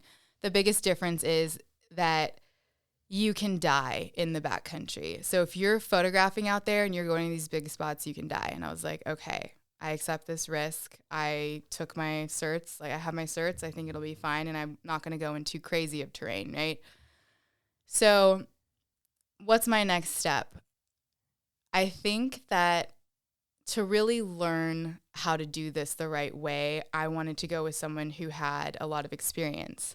My good friend in Tahoe, Corey Schlittenhart, he is an absolute amazing backcountry snowboard photographer, and he's also an amazing backcountry snowboarder. So I was like, best of both worlds. It is when you're out there, communication is so different. So when you're photographing at a cable park or a winch spot, it's one spot. When you're out there in the backcountry, it's endless terrain, and you can pick where you want to go. I mean, snowmobiles would make this easier, but we're out here on our split boards, right? So carrying all my gear in addition to my avalanche gear on my back, I also cannot bring every lens under the sun. I'm now having to pick one or two only, whereas at a cable park or on a wake shoot, I have a plethora of lenses like at my choosing. So choosing the right lens is important. And then also I have this weight on my back. And the first time I went out there, I knew Corey would have like empathy for me because he's a photographer as well. He's also an athlete. We're friends. Like he's going to be nice to me. Like we go and we do we hike up, first pitch. It's going great. Second pitch, I definitely knee myself in the face because of all like the gear on my back. But we end up looking around and finding some spots. And he was like, okay, what is your vision for today? And I was like, I want there to be an all white backdrop. And we're kind of like, we're lower in elevation. It's like when you get higher, like you lose some of the tree noise. But like, so, I want it to be all white background. And I just like want a really nice clean carve. And we looked at different spots and we all of a sudden looked to our left and we're like, okay, right there, over there. And you're pointing and you're like, over there. But it's like this huge like canvas of space. Whereas at the cable park, I'm like, okay, this rail, this kicker, like it's very easy to communicate. And your rider is like riding past you 15 times and you can like yell at them from the water. You're like, yeah, do it again. Like, no. In the backcountry, it's like if you're split-boarding, you get one shot or else your rider has to hike back up this mountain, right? Yeah. So communication is key and you're going to want to have a radio. I learned that the hard way as well.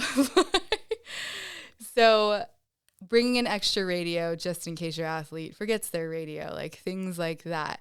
Being able to clearly communicate what spot you're focusing on and where you want them to go is significantly harder in snowboarding than it is wakeboarding. Yeah.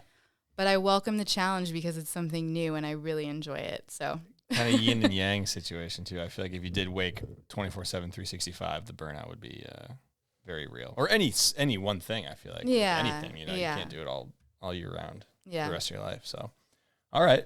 That's interesting. I mean, and I feel like with snowboarding too, especially backcountry, if you're trying to get a line, you might only have one shot at it because you can't have 6 different paths of snow being broken up. And it's like, well, it's like shit now. At least to my eyes. So. And I don't know, when they're filming, you can tell when a rider's like landing something for the first time because you can see if they've made tracks before. And I think that's pretty cool when they do. That's some of the cool stuff about backcountry stuff is like, you can tell if they landed first try. Yeah. There's no snow. I think we hit a quick Patreon question from Chase Andrews, and he's wondering what is the sketchiest position you've put yourself in as a photographer, or the sketchiest position you've been in. Could be out in the backcountry, could be a rope maybe coming close to hitting you. I don't know. Anything come to mind of hairy photography situations that maybe could have gone bad or did go bad? I don't know. Or gear getting... I guess the one you said in Bali was pretty sketchy. It's not the worst. Oh my God. I have almost been hit by a rope before, but it's honestly when I'm riding, not when I'm like... Yeah. Not when I have my gear in the water. I tend to be more careful when I'm holding my camera gear. Climbing the main tower at CWC, probably. Yeah, touching any tower at CWC, I don't know. It's pretty wobbly, and I've climbed, main towers at cables before, and this one was particularly wobbly. Is this, you're talking the motor tower? Mm-hmm, Okay. the main tower, the motor tower at CWC, I'd say. Okay. Yeah, so I would say that's the sketchiest place I have been, because it was so wobbly, and I was shooting the rider directly under me. All right, so this at CWC, is this where you shot, I don't know what this trick was, backside flip? Tray flip of Cole from the tower? This motor tower? We shot a few things. Okay. Yeah. For Red Bull. Is this the one for Red Bull Illume? Yes. Okay. Yes. Top down. Yes. So for those of you who don't know what Red Bull Illume is, okay, so if you're a photographer, there's usually 3 things that you aspire towards. Like a wildlife photographer will aspire towards National Geographic. They want the cover. A journalist might really want the cover of the New York Times, for example, like a big newspaper publication. For action sports, you want to win Red Bull Illume. So it is the best action sports photographers in the world. Lorenz Holder has won several years in a row. Yeah. Whoa. His images are always like up in the finals. My favorite skateboard photographer, his name is Fred Mortang, French Fred on Instagram. He just like is so artsy and shoots black and white with a Leica. And his skateboard photography is unreal. And he won the overall award for Red Bull Illume the very first year it came out. So there's different categories. There's wings, energy, raw, creative, and they usually throw like a new category in there every year. But you have your action sports photo and you're like, okay, which category does it fit in best? Like I'm in water sports, so naturally I gravitated towards energy. They have, and wings, because like the athletes are just, they take flight at whatever point. So I'm in the Philippines now, and I was just filming in Thailand for a month, and we tried to get Andrew Pastura to come up to Thailand to film with me there, but he didn't want to. This goat things. I look back on these things, hindsight's 2020. I'm like, no wonder you didn't want to go there, because he's sponsored by CWC. Thai Wake Park is an amazing place. It has nothing to do with that. It's the fact that he is sponsored by CWC and Republic. That's one of his big sponsors. And there's like several wake skate drops there. So, or there's one drop. Wait. Well, there's the big one that Cole's done some crazy stuff on. I know. How many drops do they have there? It depends on how many are open at what time. I don't know. Have you been? Yeah. Okay, yeah. So I might have been there. There's the plaza. Yeah, that's the big I remember. one. I'm remembering now. It's coming back to me. There's the plaza. There's another job. It's a playground, right? Yeah. And you can build pretty Unreal. much whatever you want there. Especially if you're Andrew. Yeah, or Graham. Andrew or Graham. Yeah. They kind of have free reign over that place. So, okay, so they decide to send me down to the Philippines to shoot with Andrew, rightfully so. So I do the thing where you take the sketchy bus and I get there. The 8-hour bus or whatever. Yeah. And so Andrew, I get there and he's there, and he comes out to say hi, and then he goes back in his cabin, and Cole's there as well. And I'm so happy to see them. And everyone's like, oh yeah, we haven't seen Andrew in a little bit. He hasn't been feeling that well. And I was like, okay. So we go in and discuss, and it turns out Andrew's injured. He has hurt his knee, and I'm down there to photograph Andrew's pro interview. And I'm like, okay, well, time to pivot. What can we do? So Cole was there and he was crushing it. And I was like, well, so how would you feel if we shot with Cole until Andrew feels a little bit better? Yeah. And we're like, yeah, we're all on board.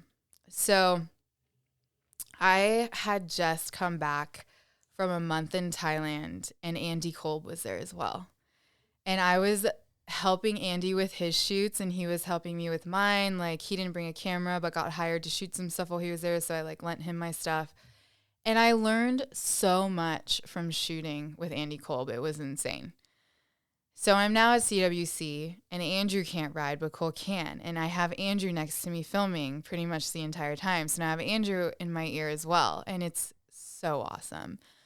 Because I do feel like as a photographer, my purpose is to inspire, but my job is to make sure that this professional athlete looks the way they want to look in a photo.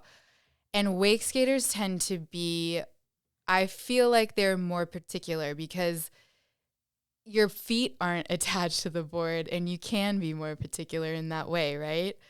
So I have Andrew next to me and I'm showing him the shots of Cole and I'm like, what do you think about this one? Like, too soon, too late? Do I need to wait another second? And he's like helping me out. And one thing leads to another. And I'm starting to realize like these are the best photos I've ever taken, ever. And it was so special. You're realizing that in the moment. Yeah. That's I'm sick. like, oh my God. And so we're at breakfast one morning and Where were you at breakfast? Is it that vegan place, that Green Earth vegan place? Oh my God, we love Green Earth. Is that where it was, or was it at the cable? I think we were at the cable. Okay. We were like sitting next to the cable, but we did go to Green Earth Because I was every going to day. ask how many times Cole and Shout Andrew out went to Green Earth. Yeah. It's so All good. right, anyways, continue. I just had to know. I love them. So we're sitting there talking over breakfast and we're like, I'm like scrolling and Red Bull Illume announces their next contest because it's every 2 years. And I'm like on my phone, like submitting, like, cause like you can submit by posting on Instagram and like hashtagging at this point. Cool. For the Instagram category. This year they had one like that. Yeah. And Cole's like, what are you doing? And I was like, oh my God, like Red Bull Illume just got announced. He's like, well, what's that? And like, so I'm telling Cole all about Red Bull Illume and how like badly I want to be in this contest. I first heard about it when I was in Susanna's closet. Like, so I was in Slovakia with Susanna and we were getting ready to go to her friend's. Is that horrible to say? No, that's just funny. She has a big closet. Sure, yeah. She does. But like, so she has like, and we're getting ready to go to Jan Kassel's gallery showing. And Jan Kassel is an amazing action sports Red Bull photographer as well. And he's out of the Czech Republic. So she's like, have you ever heard of Jan? I was like, I don't think so. She's like, you've never seen his stuff in Red Bull Illume? And I was like, what's that? And she hands me the Red Bull Illume book that they give to every single athlete. And it's a smaller, like it's a small version of it. And Every Red Bull athlete? I think that year, Yeah. everyone got one. Sick. They get them sent. I'm not, don't quote me on that, but Yeah. I'm pretty sure. And she showed me Jan's photos and I was flipping through this book and it's literally the most beautiful, like action sport, artsy photography I have ever seen. And I was like, I'm going to be in this book. Like, I was like, I am going to be in this book. There's no doubt about it. And so once I saw that seed was like always planted in my mind. I was like, this is going to happen. And so now I'm in CWC with Cole, telling him what it is. And we're not necessarily shooting for Red Bull Illume, but we are shooting amazing photos. And the morning that we decided to close out the cable, we got there early. We did this morning shoot at CWC. And for these photos to look the way that they did, so many things have to align. It's like the angle of the cable, where it's facing the sun in the morning, like so many things aligned for these, which is so crazy. And I remember that day after that shoot, I ran back to my cabin and I just closed the door and I uploaded everything. And I was like, holy shit, like these are unreal. And then I hear a knock on my door and then it's Cole, because Cole wants to see the photos. And then like 10 seconds later, like Andrew's knocking on the door because he knows that they're going to be good too. And so we're all just like looking at them and we're like, oh my God, these are so sick. And so I end up going home, and this was after Germany, after Andrew's cover as well. And I submit 4 photos to Red Bull Illume. One is the one of the Cable Mag cover, Andrew in front of the red house. And then it's 3 of Cole. And two photos of Cole made it to the semifinals. I started getting emails. They're like, a photo of yours has made it to the semifinals. I was like, oh, sick. And then it was like, a photo of yours has made it to the finals. And I was like, wait, what? And they're like, you're invited to come to Italy for the awards ceremony. And I was like, wait, what is happening? Like Red Bull flies you out if you're lucky enough to make it to the finals. Yeah. And only 60 images make it to the finals out of a pool of, like, that year it was 59,000. Yeah, it's got to be an insane amount of photos. Yeah. So I get flown to Italy for the Red Bull ceremony, and they also have like they have talks at this. This is like a 4 or 5 day long event, and Sony sponsored it. And so they grouped us together by what camera we shot on, which was interesting. That's kind of funny. Well, they grouped all the Canon shooters together because they wanted to teach the Canon shooters like how to use the Sony cameras. But the funny thing is, like, if you're a Canon shooter, you like the simplicity of the menus, and like the Sony menu is not as simple as the Canon menu. So all of us were like, we don't know how to use this. Thanks. There's a lot of options here, though. No. But yeah, but it was really cool because the talks, Lorenz Holder gave a talk, and he talked to us about his career and his life. And he's a photographer from Germany as well. Incredible. Just absolutely incredible.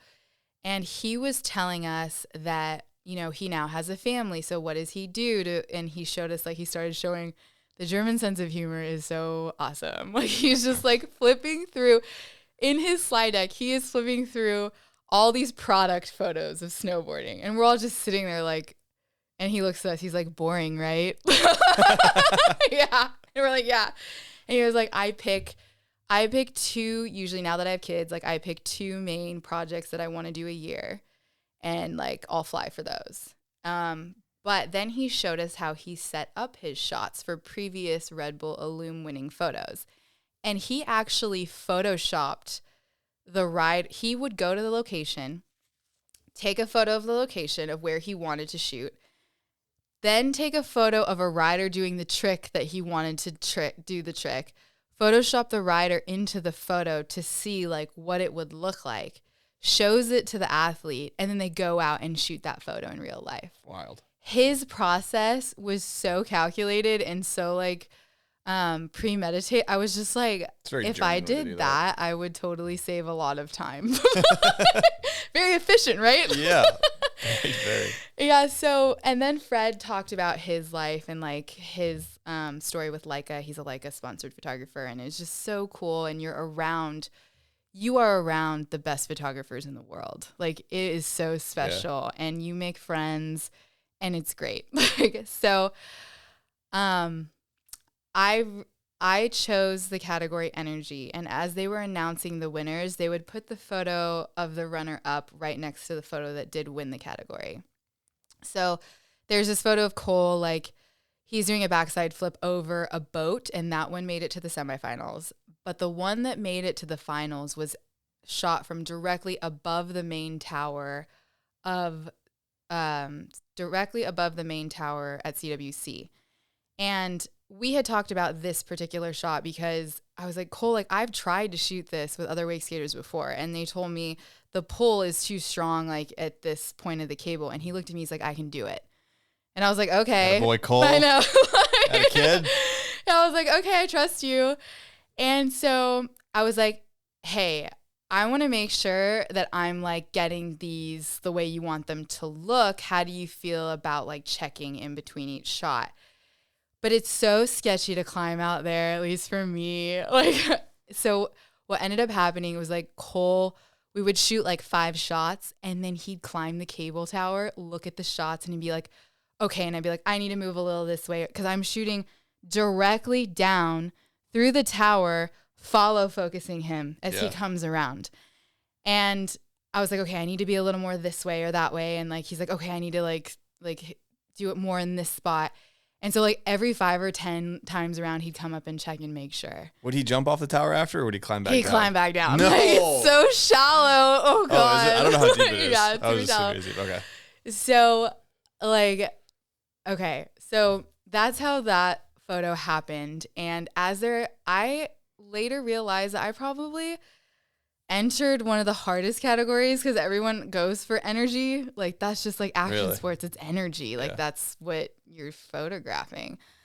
Maybe if I had entered in the raw category, it would have won. Like, I don't know. So, they announced the energy category, and Cole's photo was the runner-up to the winner.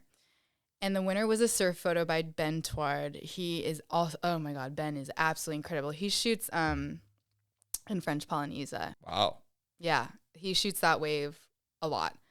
I think that's where he lives. And his photos of this wave they're art. They're so beautiful. Gnarly wave. And I got to meet Ben. He's awesome. But his photo won my category. Mine was the runner-up to his. And then he won the whole thing. So he was the overall winner that year. So I felt pretty special, like being a runner-up to him. That was a really special moment in my life.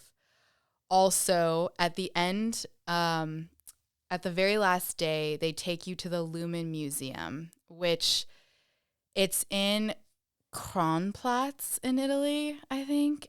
I'm pretty sure it's Kronplatz. And it's at the very top of a ski lift. It's a photo museum, the Lumen Museum. Wild. Yeah, and they had this night where they like brought in like, it's Red Bull. So it was pretty special. Like, we had drinks, it was catered, it was awesome. I think the drink of the night was a Red Bull gin tonic, which is like one of my favorite things. So all of us were having fun, and Jan was there. A couple of my friends also made it, and they were there too. So we were all having a great time. And at the end, they were like, we have a very special surprise for you. Like, I'm not sure if this is the first year they did this, but they're like, if you guys could please all go outside. So we're like, by the way, like, the inside of this museum has a room completely dedicated for Red Bull. Like, when I say completely dedicated, the floors have photos on it. The entire floor, the entire room is a light box. And there are photos on the floor, on the wall, and on the ceiling. And it's just, it's entirely dedicated to Red Bull and Red Bull athletes and Red Bull photographers. So that was really cool. So we go outside, and outside, each of our photos are illuminated, like a huge light box illuminated photo. Like, it says the photographer, it says the athlete, it says where the photo was shot. And we're walking around, and it is just so special. It's in the snow. So it's so special. It's in the snow. And we're all walking around, like, looking at everyone's photos. And like I see, I'm looking at one of Lorenz's. He had like this beautiful shot of this. I think it's under a bridge, but it's this brick, like, repetitive. It looks like a repetitive pattern. I'll show you the photo.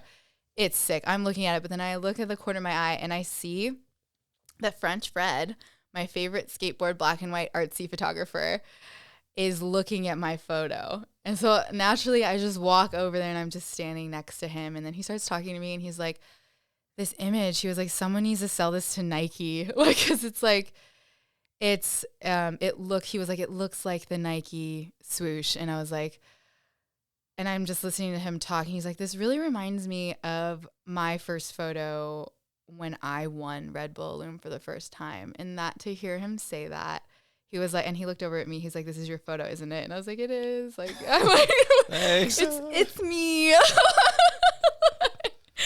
And I was just, to hear him say that was such a special moment, like, in my career. Like, a photographer you look up to and have so much respect for is telling you, like, I think your photo is beautiful. Like, it's so special. Yeah. So that being said, I have a little gift for you. I don't know if this is like the most narcissistic gift anyone has ever given you. I hope not. It's like a self-portrait. I don't think it would be, but that'd be wild. No, but it is my photo on the cover of the Red Bull Illume book. So for the listeners, this is unreal. Thank you. You're so welcome. Sick. This is the book. This is the book. Big ass book. This is the big version. And if you don't like it, I saw it's going for eBay for like $250 right now. No, this is going somewhere in here. They had a moving image category, so they like put a little SD card. Yeah, a little SD card there. That's cool. this is like all the photos from that year. And I love that like wake skating is on the cover of this book. And then my friend Jan's photo's on the cover too. So that was pretty special for both of us. I also love that it's cold craze too. That's just makes it a little bit better. It makes it better. And you can see like the shadow, what I was talking about. The way this cable is angled towards the sun in the morning, like this isn't going to happen like this at every cable. Yeah. So that's what made it at this time of day. Like that's what made it so special. Well, and you need to do it in the morning too, yeah. obviously. So this is for you. Wow. Thank you so much. This is You're sick. so welcome. And that's so cool that you're on the cover of this. Because there's 10 photos on the cover of this, and that's Jan and I made a little joke. We're like, we may not have won the categories for these, but at least we made it on the cover. He's so funny. I mean, runner up though is insane, especially it's the winner of the whole thing. Like that was like a very special thing, and to be able to put wake skating in front of a global audience like that was special. So these light installations of our photos actually traveled around. They did like a little world tour. Really? Yeah. Red Bull is so fucking cool. Red Bull man. is so cool. They do so much like, cool stuff. RBP, it's the best.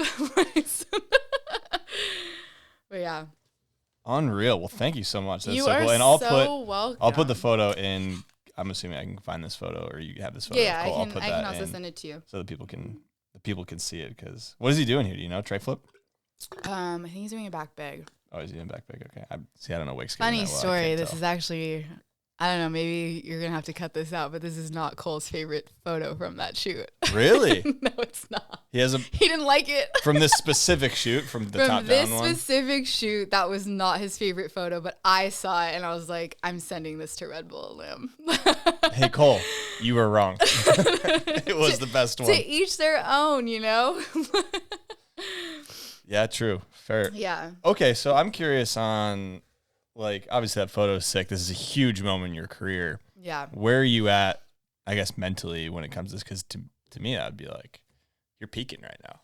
Your favorite photographer, one of them just complimented your photo. You went to this trip, like you got runner up. Like this is kind of an unreal moment. Very, very unreal.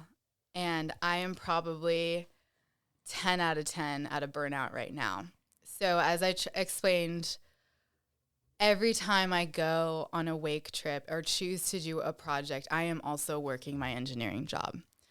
So this is 2019, January. I'm in Thailand for a month. I'm there shooting with like Blake, Wesley, Sina. That crew was so fun there. I think Dom Hernler was there too, but it was just such a fun month that month. And I'm shooting for a month and I'm waking up, doing a shoot. Thailand was a little more chill, I'd say, because I got to wake skate a lot while I was in Thailand. But I'm logging into my engineering job and taking my meetings from my room at Thai Wake Park. Yeah. And it's, weird hours of the day. So then I'm shooting for a month in Thailand. Then I leave to go to the Philippines. And I'm shooting for a month in the Philippines. And for that month, I was the only published photographer that was there. I think.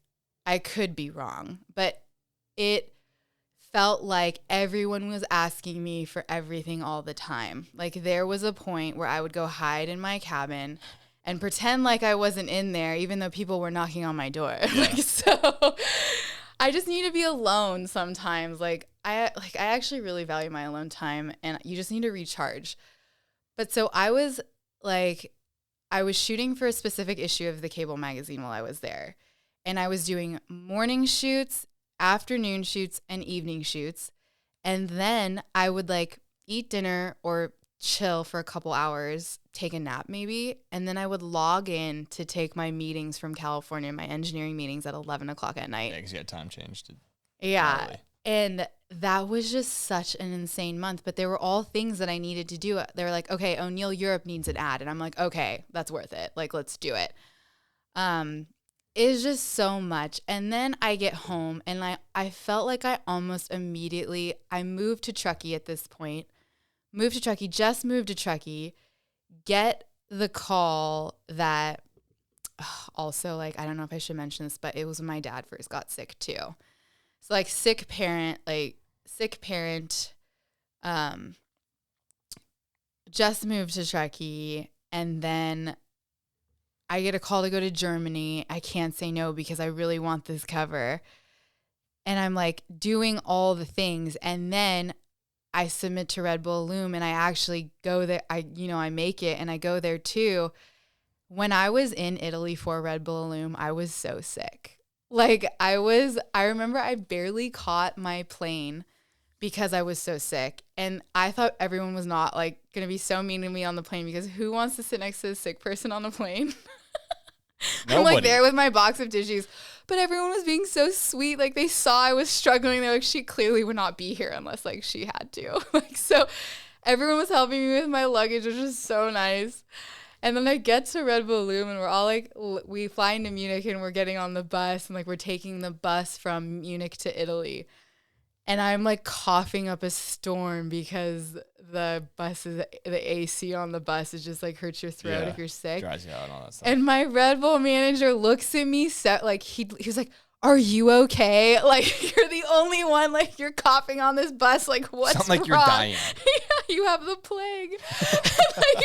And I was like, I'm fine. Like, but I just felt like, oh man, I was so sick at this point. And so when I flew home from Red Bull Illume, I was like, I need a break. But when you make it to the finals of something like that, other doors unlock to you that you didn't have access to before. So I was also getting hit up left and right by Red Bull for content. Yeah. And I couldn't do it. I was like, I'm so exhausted. I need a break. I ended up buying a house. And I was like, I need a break. And they had asked me to do an interview with them. And I was like, can we wait 3 months? Like, I just need some time. So they were so understanding, waited 3 months, did my interview for them. And then COVID breaks out. And then I had a really long break. Here you go. Forceful break. Yeah. So COVID breaks out and a lot of like my projects for the next year, everything gets canceled. So I was lucky enough to like get a break. Yeah. There. Yeah. So I guess after that, do you kind of feel like a little bit more recharged after that very long break? And I do, but here's the thing about photography. If you don't do it and you're not constantly practicing it, I mean, you kind of have to like give yourself a little grace period of just like getting back into the swing of things. yeah. And I forgot what was happening in my life at the time, but I felt like, so COVID ended and I really missed it. I missed I think it makes you appreciate like the grass is always greener, right? Traveling's getting really stressful. I just want to be at home for a little bit. Then you're at home, you're like, oh, I really miss seeing everyone and I really miss like seeing all these places. So it's like, okay, I felt like I was at a point in my life where I was ready to start traveling again and people were doing projects again. And I was like, okay, I want to go back to work. And I remember I called my editor in Europe and I was like, hey, I'm coming to Europe. I would like to work while I'm there. Like, do you have anything? And they were like, actually, Felix and Stefan just got like the largest budget he's ever gotten for a Red Bull project and they need a photographer. Hey. Yeah. And I was like, really? Like, I was like, what are we talking? Like, and I was like, okay, well, like, what else can we do? And there was some other work because he had now at this point, Denny had started his agency. And so it was a marketing agency. So there is work there. There's other work there. And so I was like, okay, I can make this worth it. And I think I ended up Denny called them and told them. And then I also called Felix or Stefan. I can't remember who I talked to. And they're like, yeah, it's the last 2 weeks. Like, we're going to be honest with you. Photo's not the priority, but we do need photos and this is what we can do. And like, we came to an understanding. There was something I really wanted to do that made like this trip so fun. Yeah. Like not financially what you wanted to do. You wanted to do something specific with a photo? Oh, no. I wanted to go out in Berlin. And they were like, yeah, we can make that happen. I was like, well, I'll come since we're going to be in Berlin. I guess I'll come, but we have to be able to go out one night. And they actually told me like, so funny you mentioned that, like I think it was the AD or one of the PAs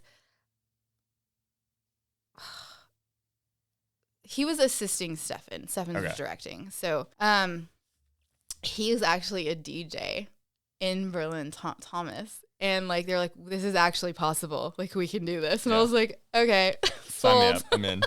Yeah. Easy as that. I know. So yeah, that was when I like came back from COVID and I got thrown into like a pretty big production, which is, you know, I think I struggled on that production just a little bit because I felt like a little rusty. Yeah.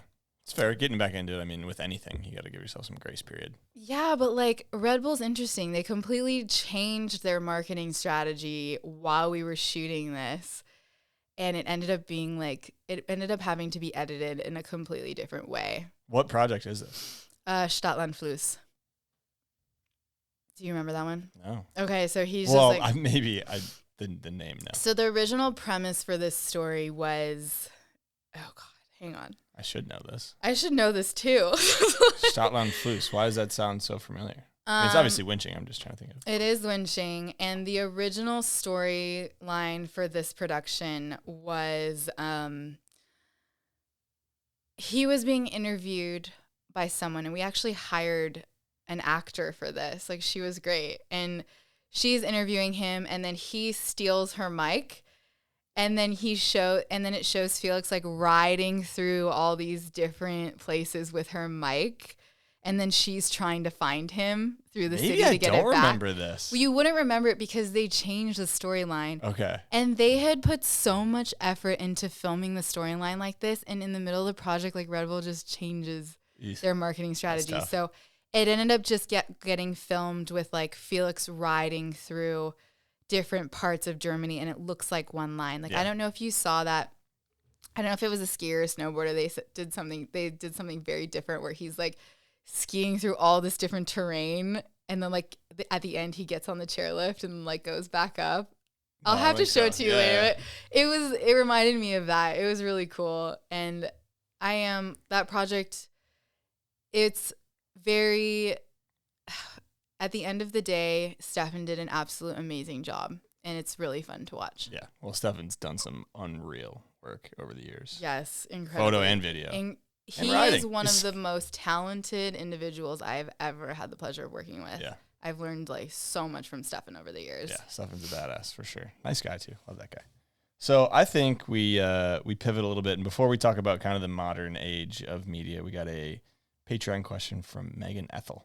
So she's wondering, she was chatting with you the other day, she said, and she's wondering, the topic of imposter syndrome came up between the two of you.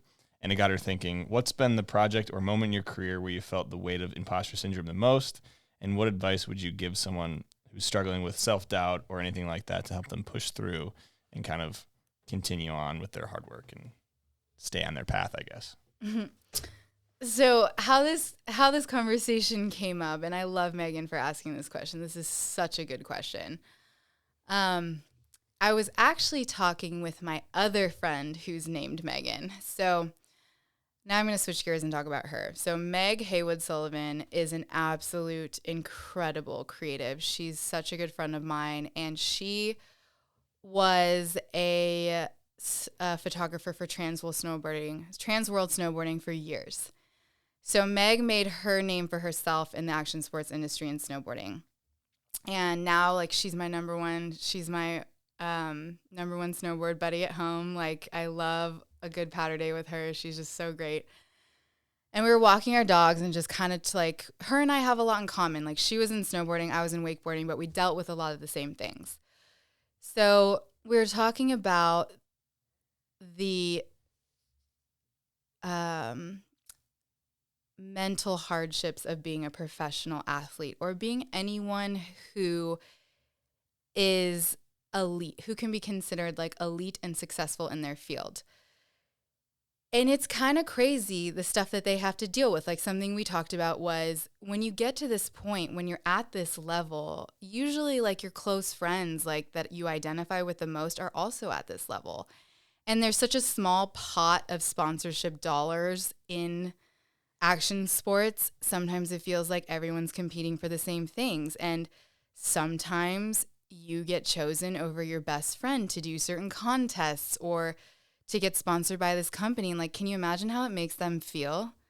Like it doesn't, like if you're like, oh my God, like this is such a big accomplishment, but here's my best friend who also should have gotten it and didn't. Like it's hard. It's really hard. And then she was telling me that 90%, like almost all of the professional athletes have imposter syndrome or people that are really successful in their field. And I was like, that's interesting, really? And she was like, oh yeah, it's a thing. And so as I'm getting ready to go on your podcast, I'm like writing down my life and like trying to piece together the pieces. And I write down, I'm just like, I was in the right place at the right time. And then I go home after talking to Meg and I'm like Googling imposter syndrome because now my interest is piqued. Yeah. And in the Google AI AI overview, it says people with imposter syndrome often think, quote, they were just in the right place at the right time. You nailed that one in your brain. And I'm like, oh my God, really? So I think it comes with people who are perfectionists and I'm obviously in this category. It's my biggest strength and my greatest weakness is my perfectionism. I want everything to be perfect. And as a photographer, you know, my purpose is to inspire, but it's my job to make the professional athletes look the way that they want to look in a photo. And it's to the point where it was so bad. Like I wanted everything to be perfect and I didn't want to put any content out there that wasn't. And it was actually like hurting me more than it was helping me at one point. So it's this cycle. You receive an accolade or an accomplishment. For me, let's talk about like my first cover, right? That was probably to answer Meagan Ethell's question. That was a point I felt it the most. I was like, oh my God, like, you know, should I be here? Like, should I have gotten this cover before I talked to Garrett? Yeah. And it really was like, well, if they don't think that I deserve this cover, I'm just going to go shoot another one. And so you're like, but the only person I need to prove things to is myself. My opinion at the end of the day, in a lot of cases, is the only one that matters. Like what I think of myself and then what the athlete gets in there. Like, I want the athlete to be portrayed the way that they want to look in a photo as well. So their opinion matters to me too. Yeah. So it's this vicious cycle. You're like, oh my God, I'm not good enough. I need to go like shoot the next best thing or like do the next best thing. And you put a lot of pressure on yourself. And then you get to that point and then it happens and you're like, okay, well now I need to do this next, right? And then it's like you keep striving to be better and better and better. And in a lot of cases, there is no glass ceiling. Like you can just— You'll never reach the mountain. You'll never reach the top. You just keep going. But then like you get burnt out. Like I got burnt out. Like I wanted to do this interview with Andrew. I wanted another cover. I wanted to be in the Red Bull Illume book. I kept going because these are things that were really important to me. But I should have taken a step back and really, now looking back on it, I don't know if this would help, but for me, probably taking the time to step back and celebrate those small wins with the people in my inner circle, the people that were really happy for me. I think that might break up the cycle a little bit. That being said, I'm not sure if it ever goes away because when I was in Milwaukee, when I was in the Midwest, it was the night before we had a slot. We had like asked for time to shoot at West Rock, and I was shooting Nico in the morning. And I remember the night before, all of a sudden I start to feel like a little nervous and like Felix is like, what's going on? And I was like, what if I don't get the shot of like Nico? And then he just looks at me, Felix looks at me and is like, are you like, we just look at each other and we just laugh because I'm like, dude, what? I know, am I like really like feeling nervous about this? Like Nico's my friend. I've shot with him before. Like it's going to be fine.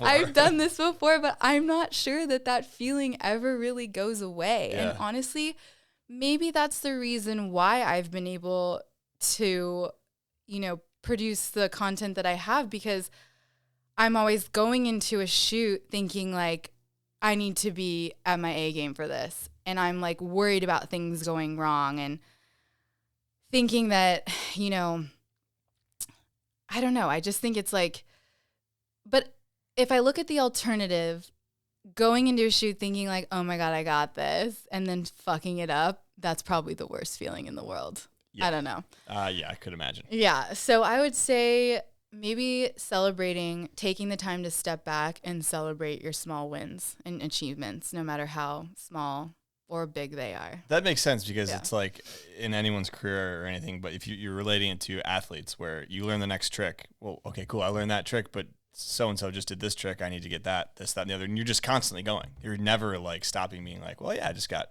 you know, double grab back 5. No, you got to do double, you got to keep going until forever, until you eventually get burnt out, I would imagine. And I can see how that would happen with everybody when it comes to that elite level of, you know, constantly competing against each other.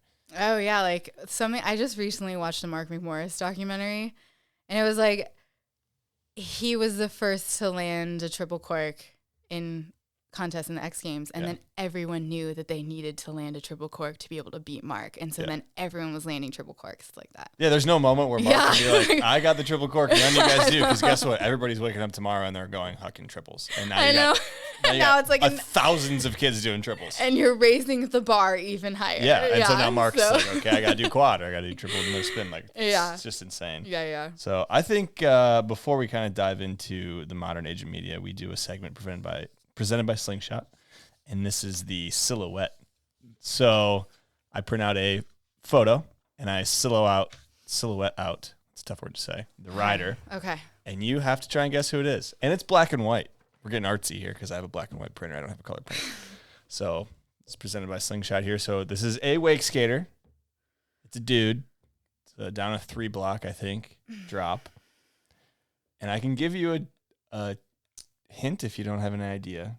Okay, just so you guys know what I'm looking at. I'll put the photo in. I'll put the photo in of what she's looking at. Okay, can I have a hint? It's a kickflip. And that, once you figure out who it is, that'll be the biggest hint ever. Once I figure out who it is, it'll be the biggest hint ever? Yeah, or once I tell you, you'll be like, oh, that makes sense. That hint makes sense.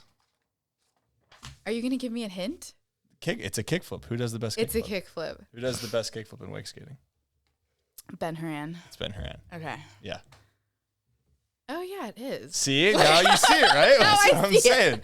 Yeah. Maybe I got to get a better printer because that probably doesn't help me out as much. But, okay. All right. So that was, you got there. We got there. So thank you to Slingshot for that. I'll make sure to put all the photos in of the blurred out one and then the normal one. But just a beautiful kickflip. I don't know who shot it. It's on Remote's website, and I could not find who the photographer of was this.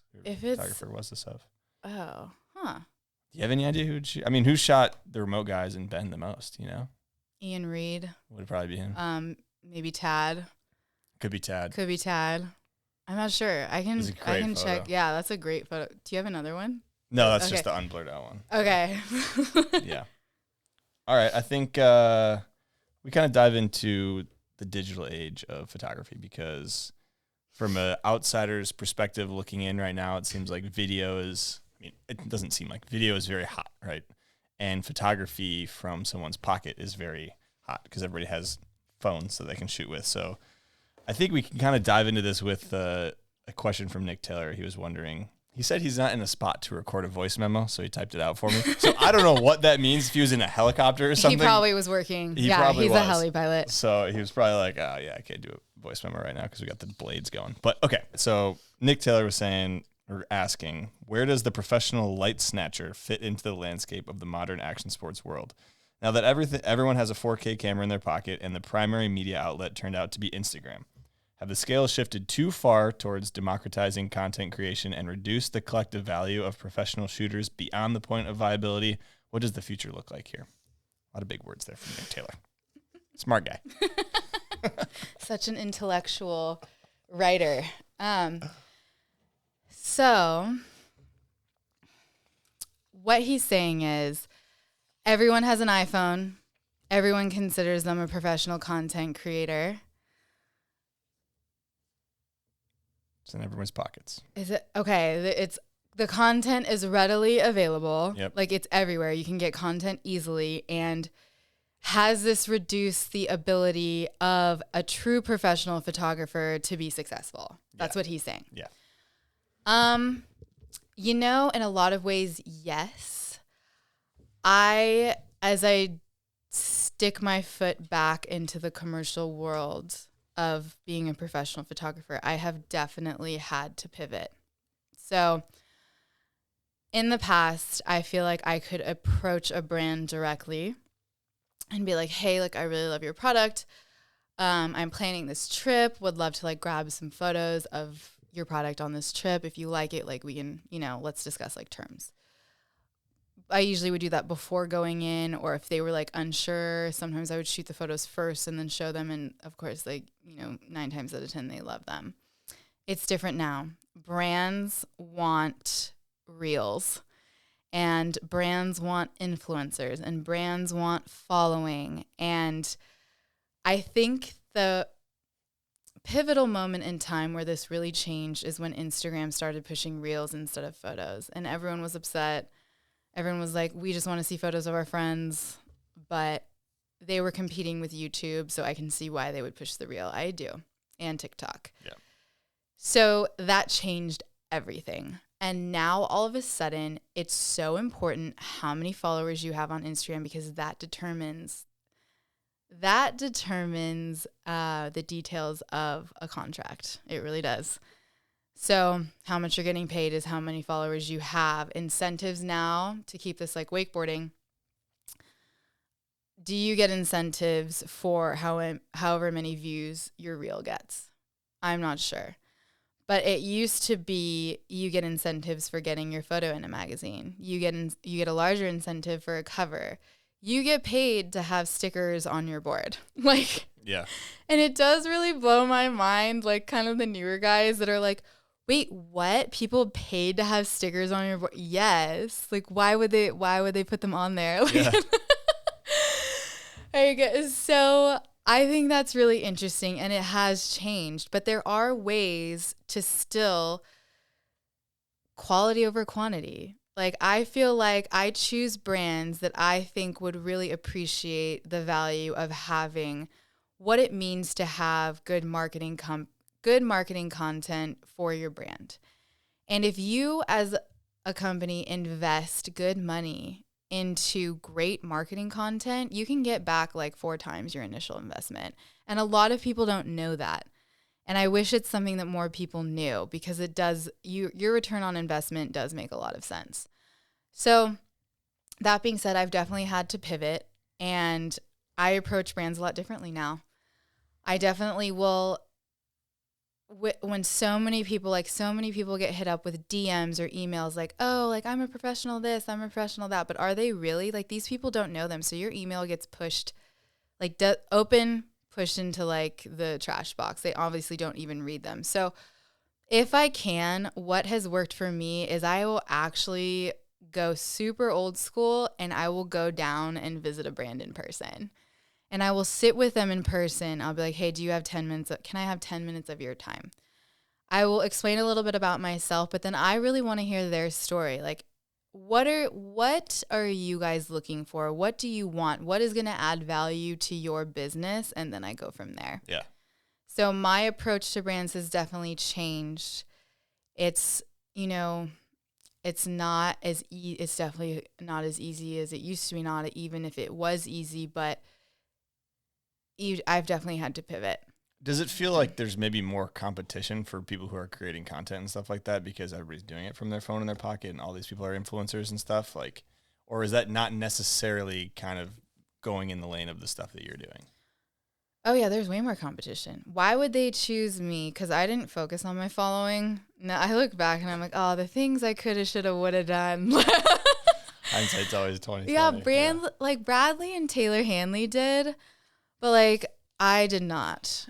And so now I have to like think, okay, what do I have to offer as someone who didn't focus on their following? I focused on my network, and I know a lot of people. I know a lot of that work for brands that have a large following that want to partner with other brands. So I strategically put myself in that space. Yeah. But there is more competition. However, not every influencer is every person's cup of tea. So if you have a brand or a product that is very like that focuses on one type of person or one type of kind of area, you can pick brands that you really identify with. And I feel like they'll listen to the people that they feel like is a good representation of them. Like one of my friends is an amazing influencer, and she's so great. Actually, she does a lot of research, market research. Like she actually works really hard to be an influencer, which I think like a lot of people are like. You mean she doesn't talk to a podcast where you say one thing and then you move to LA and you start a podcast? Yeah, exactly. She's actually doing hard work she's and stuff? actually Okay. doing hard work and choosing to work with brands that really represent who she is as well. And she signed some amazing deals with Columbia, the clothing brand. Yeah. And I'm just, learning from her all the time. And I think in that space, it's really great. Like, Yeah. So, but some people don't want to drink the real Kool-Aid. Like when I say real, pun intended, like some people don't want to make reels. I don't mind. Like if you want to pay me thousands of dollars to make you a reel, fine. I'll do it. Hey, the cash checks, the check cashes. Yeah. But I still, stay true to myself by like doing the projects that matter to me. And, You got to walk the line always. Mm-hmm. Okay. I think it's time we dive into a guest question from Silas Thurman. What up, Hunter? First off, nice work on the podcast. I love listening in. All the shows have been great. Thank you. Mahallia, stoked to listen in on this one. I'm sure it's going to be exciting. I have 2 questions. I had a ton of fun in the wake industry and a ton of laughs. And I'd be curious if you have any specific story or stories that just, were the funniest or funnest times in your adventures in the wake industry. Secondly, a more serious one. What do you think was the most impactful or meaningful thing to happen in the wake skate industry since you've been involved? Go. Couple good ones. Thank you, Silas. I love you, Silas. Silas is the best. Funnest times. Oh gosh, I am so lucky to be able to say that my career in this industry has been filled with those. Like a few things come to mind. Definitely the Wake Babes tour, the first one. So this water is freezing. Like just having fun with my girlfriends that I met. Like some of the personalities are just so funny, very strong, funny personalities. And the water in the Alpine lakes is freezing. And for girls, it's harder to go to the bathroom. And I just remember like someone really had to go. and in order for her to go, we would have to like drive everyone back to shore because the shark boat is like so tiny. We're all slammed on this boat. People are sitting like on the bow. So what ended up happening was she peed off the side of the boat. And that was like probably the funniest moment on that trip. How many other boats are on this lake right now? Is it just you guys? No, there's fishing boats on this lake. Yeah.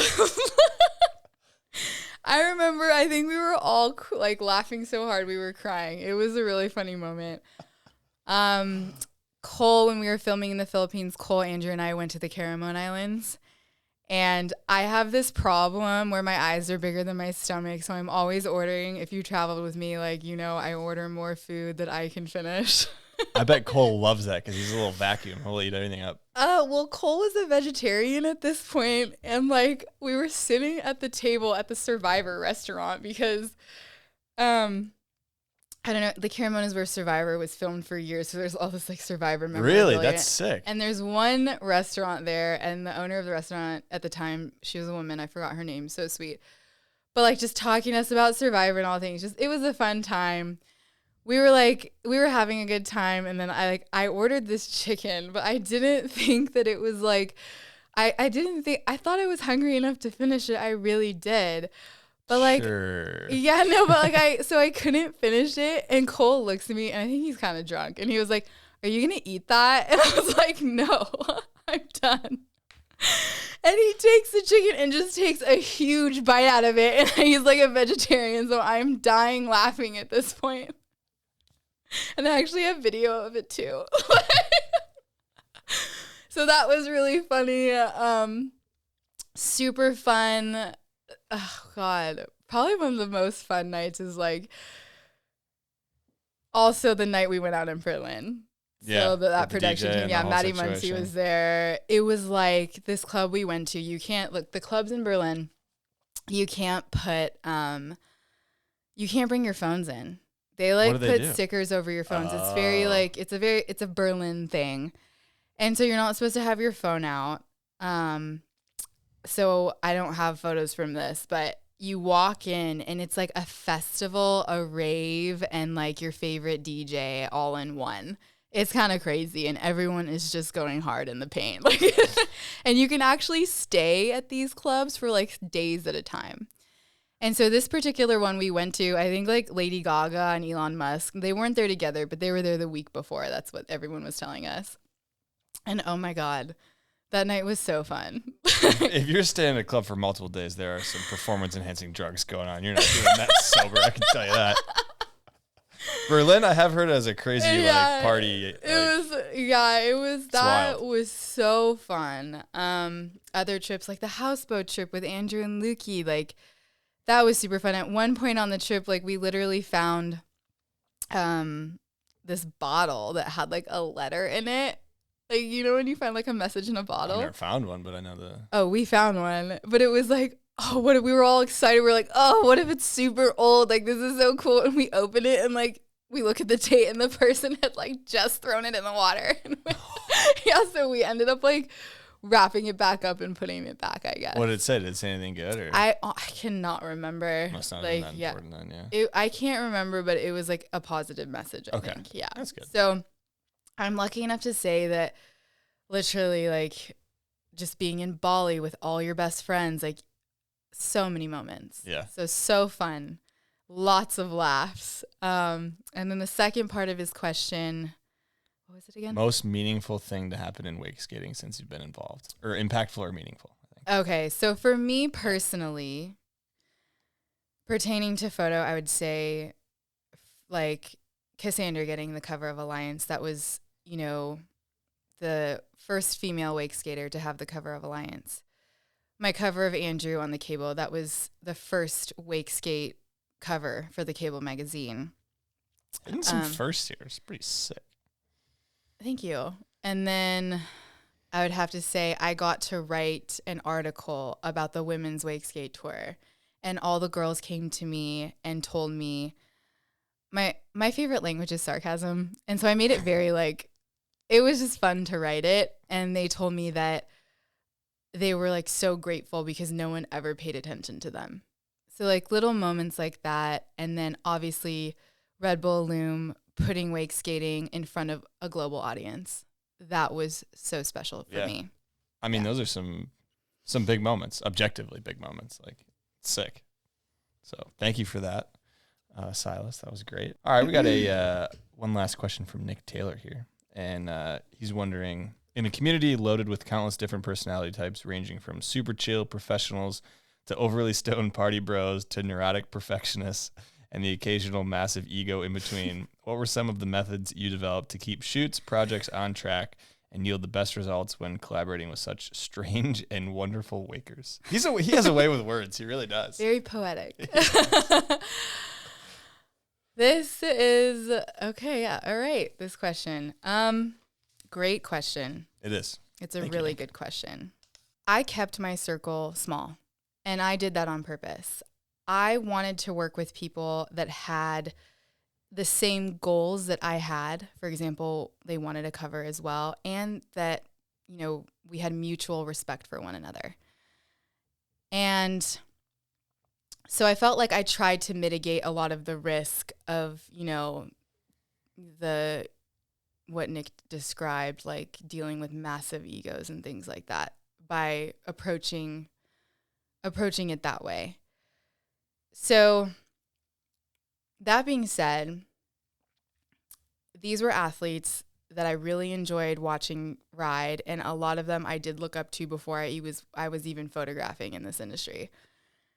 Still, at that point, it's impossible to avoid conflict in this industry. Like, you're gonna have creative differences, and you know, people are gonna say things sometimes, like something you don't know what's happening. You're working on a project, and then they get triggered and they say something like really off cusp.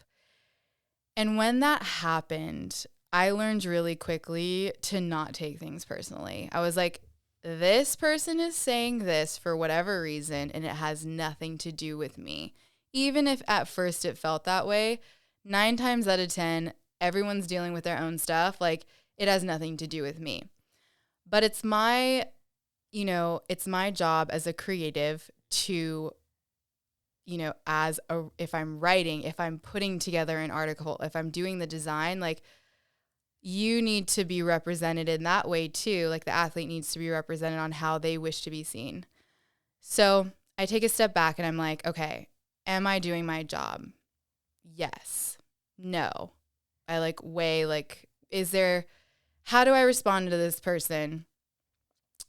Is what I'm about to do going to make this situation better or worse? Is it going to help or hurt this situation? Then from there, I decide how I'm going to respond. And I'm like, It's impressive. yeah. So I'm like, okay, It's a lot of thought. this athlete feels this way because something's not going right and they're not being, you know, portrayed in the way they want to. And I get that. They work really hard. Like, they are perfectionists as well. They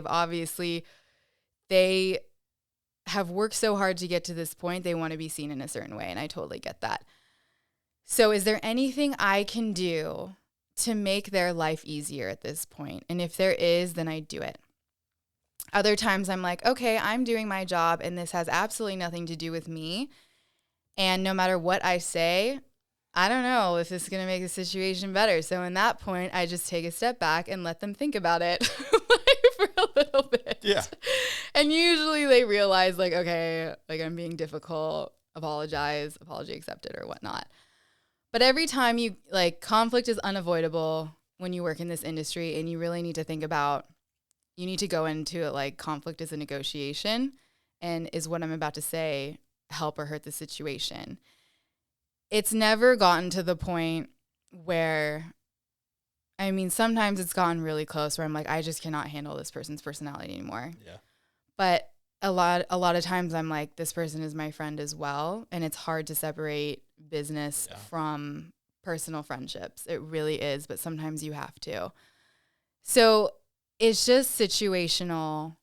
But I find that I've handled it by just not taking anything personally and always coming back to, we're working towards the same goal here.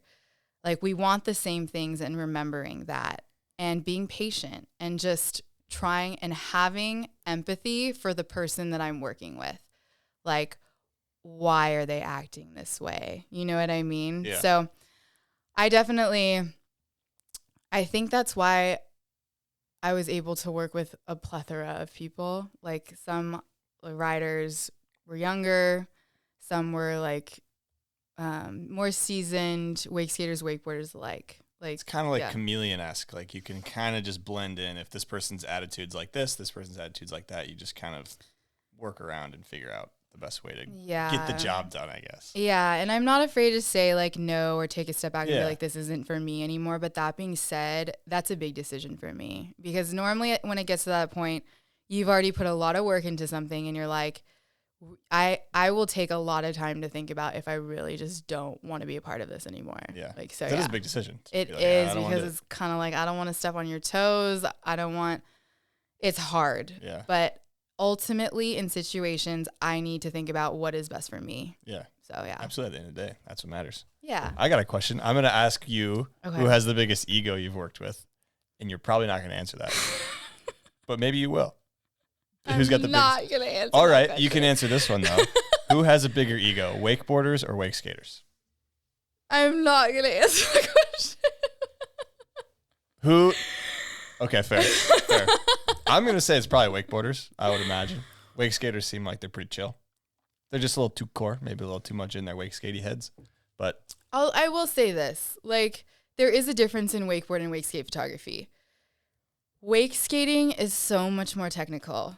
There's so many more things you're looking at in the photo. Yeah. So you're looking at what the rider's doing, where the feet are, and where the board is.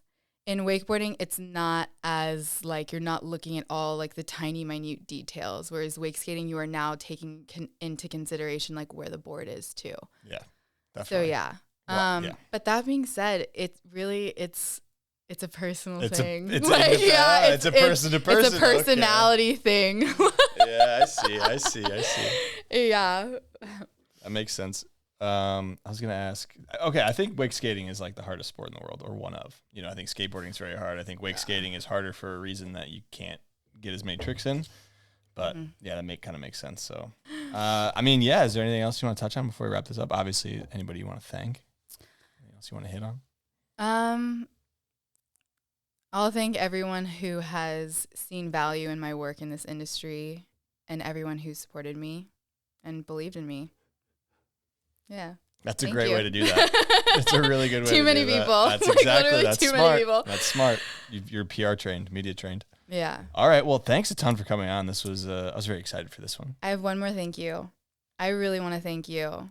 So I am a huge podcast junkie. I love listening to podcasts. And when I listened to yours, I was like, finally, there is a podcast that this industry needs. You are so thoughtful with your questions. You research every person that comes on here. And it's something that this industry really needs. So thank you so much. We are all so grateful for you. Dang, that means a lot. Thank you so much. I was looking forward to this one, and your resume obviously is very long and extensive, so it means a lot coming from you to hear that. Oh. So thank you. Thanks welcome. thanks everybody for tuning in. Thank you to all the people on the Patreon. It really does mean everything. Everyone who's listening, sharing, liking, all that stuff, engaging with this. It's really cool to see. So yeah, thanks. Thank you for coming on. Thanks everybody for tuning in. Make sure to like, comment, subscribe, and we'll see you guys next time.